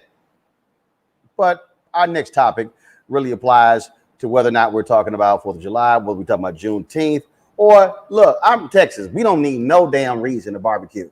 My next guest, the author of the book, Black Smoke, African Americans and the United States of Barbecue. Go ahead and show that book, please. Show the book. Thank you right now. That is Adrian Miller, a food historian. Adrian, how you doing? I'm good. How are you? All right, man, let's get right into it. I'm going to put my panel in this thing as well. And so Black Smoke, what's so different about us barbecuing? Do we barbecue differently from white folks? Yeah, so I've been asked what's the difference between white barbecue and black barbecue, and the short answer is black barbecue tastes better. But the reason I wrote this book is because if you look at TV shows, newspaper articles, magazines, black people are bit players in the barbecue story or left out entirely. And I thought that was whack. So this is a celebration of African-American barbecue culture and just a reminder that African-Americans have been key to the barbecue story in the United States. And so, and you're absolutely right, man. When you look at these stories, when they talk about, pit masters, and you like, I know what y'all could have found some black people who know how to barbecue. Really? Really? Yeah. So what? Yeah. Go get. I'm sorry. Go ahead. Oh, no, I was going to say one of the pivotal moment for me is I was watching the Food Network in 2004, and there was Paula Deen's Southern Barbecue, and it was an hour-long special, no black people at all. And so when the credits were rolling, hold on. You did say Paula Deen. I did say Paula Deen. Yes, I know. But I thought there might be a couple of brothers and sisters, right? So, I was sitting there going, first of all, how's this happen? And then secondly, I thought, well, maybe I got it twisted. Maybe it was Paula Deen's Scandinavian barbecue sponsored by Alabama white sauce. Maybe I got it twisted, but that was just like the perfect example of what's going on. So is there anything? What have we done differently? Because we look, for no pun intended, we bring a little extra flavor to everything. Yeah. So when it comes to barbecue, what did we bring in particular that everybody else can't really try to touch? Well, you hit the nail on the head, right? It's all about seasoning. So we're the ones that have brought our adept skill at seasoning. And so, barbecue today, like when African Americans barbecue, we're going to have spare ribs, pork shoulder. In Texas, you're going to have brisket, but usually chicken and sausage. Oh, you say in Texas we don't have brisket? No, in Texas we do have brisket. I'm about to say, I'm about to cuss you out. My bad. I'm sorry. Go ahead. My bad. Go ahead. Yeah. But with our barbecue, we're gonna have some good sauce because there's this conventional wisdom that's emerging that barbecue shouldn't be sauced. A lot of I don't know who the hell came up with that. That's dumb as hell. I know, right? Yeah. So so we're gonna have a good sauce because often for a black barbecue joint, the sauce is really the calling card for what they do. But the seasoning stuff, the slamming sauce, also the next level side dishes. We bring that extra flavor. And a lot of African Americans are cooking with charcoal and wood. So this idea that barbecue should be low and slow, indirect cooking, that's one way to do it. But a lot of people cook hot, fast, then slow when they're cooking ribs or chicken or sausage, things like that. So I wanted to explore kind of what is the signature dishes of African American barbecue culture. Now, before I go to my panelists with the barbecue questions, I gotta ask you. Look, you wrote a book called Black Smoke. I got Negroes in Kansas City who swear they the best. I got my Uncle Marvin. When we first went to Kansas City, he was talking about, this is how we do it. I was like, man, sit your ass down. And so my daddy had to show him how we do that thing. And everybody talking about Gates. What's the other place in Kansas City they always talking about? Arthur Bryant. Yeah. I had both of them. Then Memphis. What kills me are Negroes from North Carolina who I said, y'all ain't in no barbecue conversation. So stop. So if you had to say top 5 cities / states in terms of king of barbecue, what's your top 5? All right. So some of this is going to make you mad. But I would say Kansas City, Memphis, and I would say East Texas. Oh, stop. Are you saying KC is 1? See, we rank it. Are you going 5, 4, 3, 2, 1? Or are you going 1, 2, 3, 4, 5? 1, 2, 3, 4, 5. So, growing up in Denver, man, Kansas was the strongest. So let's start right. So you going 1, 2, 3, 4, 5. So you got KC 1. Why? KC 1 because I'm a spare ribs guy. And Gates is my favorite commercial. Yes, Gates. Yeah. So thank you for backing me up, my sister. And then bullshit. Anyway, go ahead. All right, and then Memphis because I also like ribs, but also they got the slamming pork shoulder sandwich. They've got barbecue bologna and spaghetti. So Memphis. Oh hell, right there. See right now. See you keep that damn barbecue. You keep that bologna shit. You might as well say spam as far as I'm concerned. But anyway, go on ahead. That's okay. Kansas City 1. You got Memphis 2. Who then you got 3? 3 is East Texas. Because when people say Texas barbecue, they automatically go to Central Texas and they think about the Central European immigrants, the way they did it. But I like the way they do it in East Texas. First of all, I'm glad you make that distinction. But what people don't understand is there literally are 4 or 5 distinct barbecue standards in Texas. And you're right. What has become known as Texas barbecue is European. But you literally have you got that. You got your black folks with the infusion of the Creole migration from Louisiana. I mean, you got how Mexicans barbecue. So you got different styles of barbecue in Texas because it's a big ass state. Yeah, exactly. That's why I wanted to break it down. So you got East Texas 3. You're wrong, but go ahead. Who's 4 and 5? 4 is Southside Chicago, which gets no love as a regional style. Okay, Southside. But I lived in Chicago 6 years. Because part of that is so. What's the definitive place to go get Southside barbecue in Chicago? So I would say Honey 1. I think that's a good place. Alice's is a good place. And there's this new place I like called Q's Tips and Wings because he's doing turkey. So he's doing like turkey tips, turkey legs, stuff like that. It's kind of like one of the big trends in barbecue right now, in African-American barbecue. So those are the three spots. First of all, Turkey Leg Hut in Houston is killing everybody.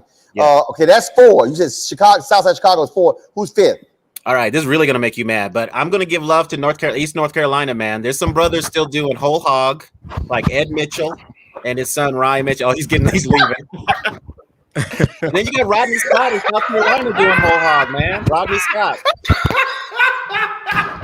Y'all can have, Brittany, Paraji, and Michael. Y'all can go ahead and ask whatever y'all want. His ass has lost his damn mind, North Carolina. Y'all go ahead and talk to his ass. I'm done. Well, I was with you with Gates Barbecue. I'm biased. I lived out in Kansas City for about 2 months when I was Miss Black America, and the Gates family took care of me. I learned all about 4 generations of their barbecue history. Damn North Carolina. So I'm biased. I'm All right. No, Brittany, go on here and ask your damn question. I might as well. Right. This book called Black Smoke. You blowing smoke up. Go ahead, go. Come on, you like this smoke, man. You know you like this smoke. Got to give love to all the styles. Yeah. All right, go ahead. Sorry. I'm curious. Is there a specific person that you've met or pitmaster that you've uncovered in your research that really stuck with you? Yeah, so this person is somebody I discovered historical, but I found a woman named Mary John who was in 1840s Arkansas. And her birth name is Marie Jean because she was born when Arkansas was in French territory. But there's a newspaper article about her superintending a barbecue in 1840 in Pine Bluff, Arkansas. And superintending is the word that they used back then, which is the equivalent of being a pitmaster. And so dig this, an enslaved woman telling dudes what to do with barbecue in the 1840s. She ends up buying her freedom because she was loaned out to do barbecues. And she stays in Arkansas. It was called the Arkansas Post. That was the name of the place where she stayed. And she ran a restaurant. And then when she dies, the white newspaper eulogizes her like they would any great white chef. And I just thought that was next level. I was blown away by that story. Wow. All right, then. All right, Michael, ain't nobody talked about Detroit. Well, we have Parks Barbecue here in Detroit. I'm a vegetarian, and I know ain't nobody talked about Detroit. Hey, Adrian, question for you. When we study the history of slavery, we see that Africans are bringing techniques to cook food, season food, things like this, and it's changing the palates of white people across the country. Talk about some of the techniques, some of the seasoning techniques, etc., that Africans used when cooking barbecue and changing the way white people ate barbecue. Yeah, so the unfortunate thing is a lot of this is not documented, but what we do see is we see a lot of articles about people complaining that the barbecue was too hot, too spicy. And that was Africans and later African Americans taking that vinegar and red pepper sauce, which red pepper kind of sauce, that was the earliest barbecue sauce. And that's how it was seasoned. For 2 centuries, that's how people made barbecue. It was really only later that we started to get tomato sauces and other things. So I think not only that, seasoning with red chilies, with red pepper, but also just Africans bringing their familiarity and expertise with smoking. That gets all thrown into the mix that leads to this delicious thing that we so love today. All right, thanks. All right, Faraji. Yes. Baltimore, Baltimore didn't come up. All right, so here's my question. Is there a healthy way to barbecue? I'm vegan. So I'm looking and I hear. Oh, damn! I got 2 damn vegans. Hold up. What the hell, y'all? What the hell, y'all barbecuing? Mushrooms? That's what we've been talking about. Hold on, man. You can barbecue vegetables. Yeah, what the hell on y'all pit? Oh, I got some tofu on the pit. No, not tofu. Not tofu. Look, I'm just asking a brother. Faraji and Mike, what the hell do y'all keep? Look, man, you could put some. I know y'all gonna laugh at me. You could grill some carrots. You can grill a lot of vegetables. Faraji. My sound can't cut off. My sound can't cut off. I know right now, did your ass just say barbecue some carrots? Real talk. I'm gonna call your ass Baraji because you are not named Faraji. I don't know. All right, Adrian, go ahead. But real talk. Adrian, okay, hold up. Okay, Adrian, have you had any good fake ass barbecue vegan? Give me, come on. What you got anything for us? Oh yeah, absolutely. So if you've ever had jackfruit is a fruit from Asia that people are making, and it's one of the biggest trends in black barbecue. I was just in Oakland. There was a place called Vegan Mob, and I had some jackfruit. And if you go to a place where somebody knows what they're doing, they can make jackfruit look, taste, and have the texture of pork. But I guess here's the thing. Okay, I don't want the texture of pork. It's cool that I don't have the texture. But here's my question, though. Hold up. I know your ass Muslim. He said the texture of pork. It ain't pork. Right. I don't need look. I don't need the texture of pork. Right. Come on, yeah. Yeah, yo. So but I meant to say, like, where you're seeing it is like chopped pork and pulled pork sandwiches. They're mimicking that by using jackfruit. But yeah, it's fruit, so it's not pork. But no, I get that. Yeah. But I'm wondering, in terms of just the health and just in terms of the varying diets that Black people have, from lactose free to celiac to being gluten free, how has all of the varying diets impacted how Black people barbecue in this country? It's messed every damn thing up. No, you can't have hell no. I'm gonna go ahead and say it right now. Adrian, you can't have get-togethers no more. You gotta have all this special shit. Okay, you're gonna have beef. Can you have turkey? I need vegan. I'm gluten-free. How much cholesterol? Bring your own goddamn food. Okay? Bring your own damn food. I'm tired of this. It used to be you had Black cookouts. Everybody ate the same damn thing. Now you gotta cook 5, 6, 7 different. Hell no. One barbecue pit. That's it. No. Come on, this is 2021. Yeah. People go all eat the same way. Bring your own damn food team. I know it. So yeah, Can we let the author speak? Can we let Mr. Black Smoke speak, please? Yeah. So no, people are adjusting, right? They're being hosted, but to Roland's point, right? It's becoming more like a cookout where people are bringing stuff more like a potluck situation because of all the different, dietary restrictions and what's going on. But I can just tell you, more and more people are trying to do plant-based barbecue.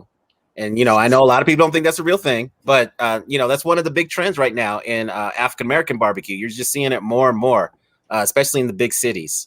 So, jackfruit, mushrooms, things like that. That's what I wanted. That's what. All right. Last question.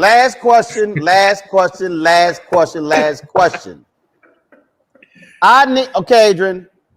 What constitutes a real barbecue? What is required to be on the pit for a real barbecue? Now, before you answer, Adrian, let me warn you. If you get this wrong, I will not post this segment on YouTube. I am not going to recommend your book. Now, you can ask Gerald Horn. I sell a lot of books.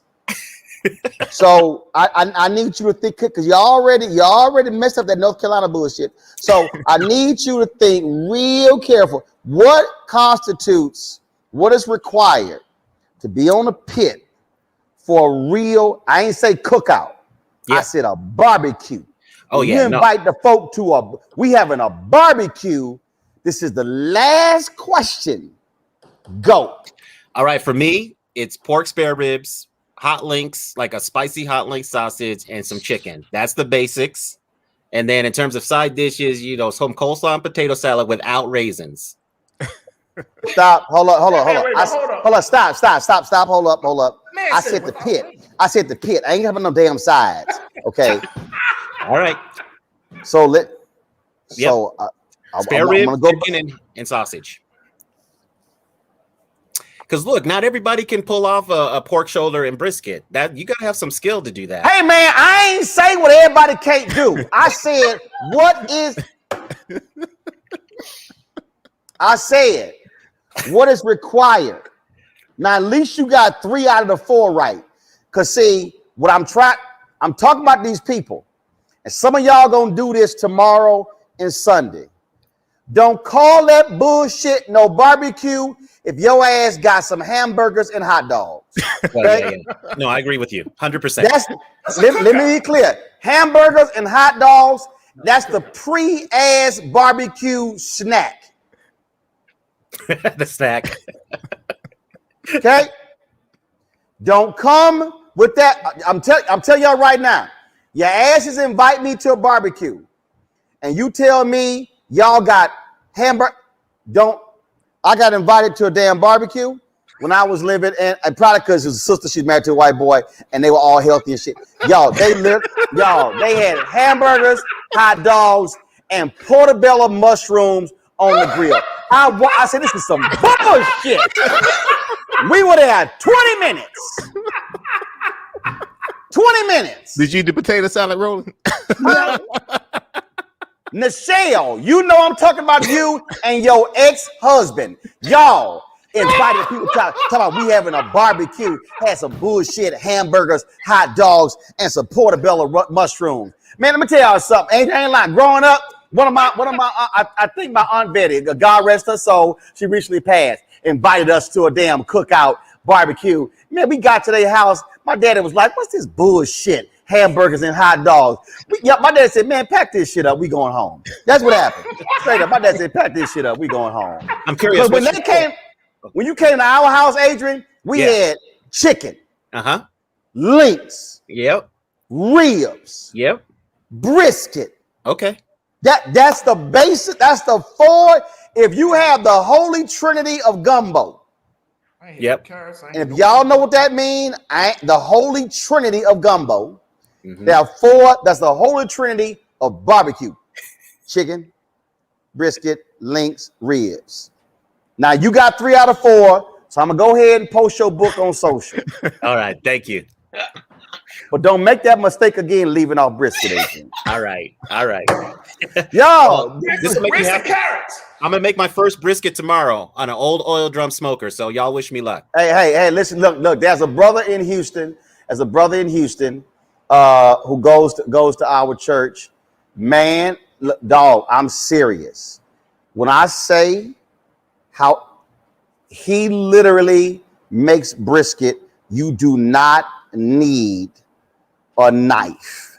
Whoa. No, you don't understand. I'm talking about that brisket. Literally, if you pick that brisket up, that brisket literally it shreds. Cecil and see Cecil, you bullshitting, Cecil. I've been asking you to let me videotape it and show Cecil. Now that's my secret. Look, Cecil, I'm gonna call your wife Shirley and say, "Get it done." Adrian, I ain't lying. This brisket is off the chain. I'm talking about you do not need a knife or fork. That brisket is off the chain. So Cecil in Houston, Church Without Walls. Cecil, I'm gonna call you when the show over. I'm telling you, you need to go ahead and let a brother know how that done. Y'all, the book is called Black Smoke: African Americans and the United States of Barbecue. That's the book. It also has 22 great recipes. What you should do, Adrian, you should shoot a video. Let us see how that your first brisket came out. Because you can't be writing no damn book on barbecue and your ass can't barbecue. Fair enough, man. Fair enough. All right, I appreciate it. Thanks a lot. Y'all, that is it. Michael, Baraji, and Brittany. Come here, bullshit ass. Put some cat. Hey, Roland. Fit, live, win. That's how we roll. Faraji. If you came to my crib and asked me if we have any barbecue carrots on that grill, Faraji, I'm telling you right now, honest to God, y'all, I'm trying to be as I would smack the shit out of you. I would give you a perm right there on the spot. If you ask me, y'all got some carrots on the pit.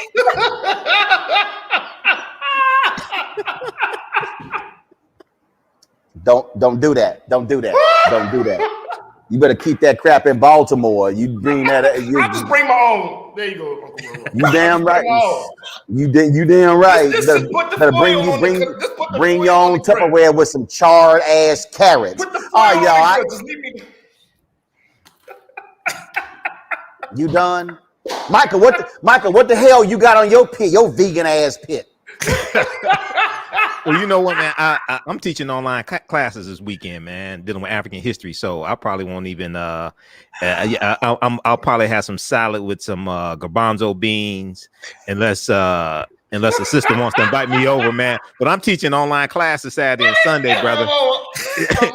Check out AfricanHistoryNetwork.com. Check out AfricanHistoryNetwork.com. I'm teaching online classes. Brittany, can you please save this damn segment? Brittany, can you please save this segment? Because I don't know where these two Negroes came from. I don't know. Hey, brother. I I don't know where these two Hotep Negroes came from. Hey, bro, I've been a vegetarian 16 years, man. You know, Brittany gone. Brittany gone. I'm gonna have some chicken, some ribs, some brisket. I'm gonna have some real barbecue, y'all. Talking about cooked salad. You sound like Erica Savage Wilson. Well, not cooked salad. You can't walk it back. You're going to have barbecue salad. Your ass going to have barbecue salad. Right. You're going to put the lettuce, tomato, and the cucumber on the grill next to Faraji's damn carrots. I'm done. I got to go. Y'all, that's it. I got to go. Y'all, please, if y'all want to support Roland Martin Unfiltered, not these carrot salad eating ass barbecue smoking pit people, please join our Bring the Funk fan club. Every dollar you give goes to support our show. We, of course, in our new office space, we want y'all to support what we do. Our goal is to get 20,000 of our fans to give $50 each over the course of a year, $4.90 a month, 13 cents a day. You can give by Cash App, $RM Unfiltered, PayPal.me/R Martin Unfiltered, Venmo.com/RM Unfiltered. Zelle is Roland@RolandSMartin.com, Roland@RolandMartinUnfiltered.com. That's it, y'all. We will not have a show on Monday. Don't forget, Essence Festival, Virtual Fest today, tomorrow, Sunday. We will have a recap of the final weekend on Tuesday's show. Again, we thank Coca-Cola for being a sponsor for that. Folks, we always end the show, of course, with our charter members of our fan club. That's it. I hope y'all enjoy the weekend, spend some good time with the family. Cherish every single moment because they all matter. And so I shall see y'all on Tuesday. Y'all know how we end it. This is where we have, we support real black barbecue, not carrot and smoked lettuce, smoked tomatoes, and smoked cucumbers. No. We're going to we need a segment on colon cancer too after this, brother. Yeah, and some of y'all who eat y'all salad, they got pesticides in it as well. So don't be trying to sit in trying to be all like you want to be all bougie and shit. Oh, I'm not being bougie. I'll do this. Yep. Whatever. Whatever. Some shit in early for y'all vegans too. So whatever. I'm gonna see y'all on Tuesday. Oh!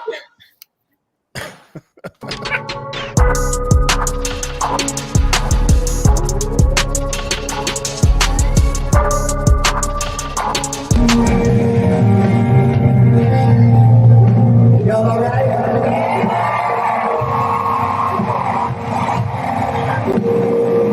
Look at how beautiful you look.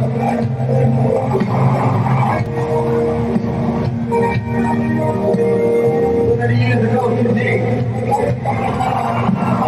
30 years ago today. You can sing if you don't.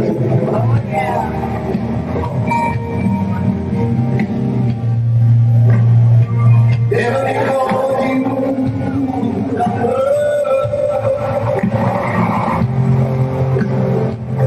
never because you in pain.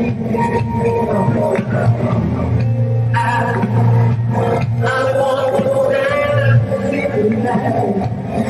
Come on, hold a little woman. Everybody.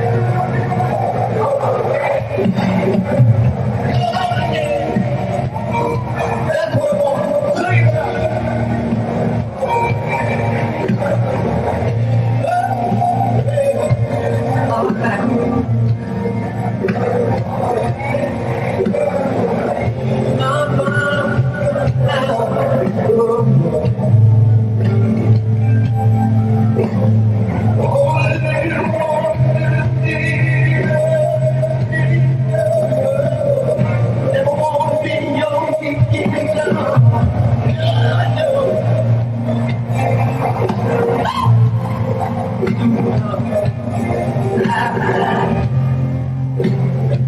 I don't want to be so my friend. Have I got a friend tonight? Baby, I can never leave you. Oh, no. Such a shame. Such a shame. That's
Here it is.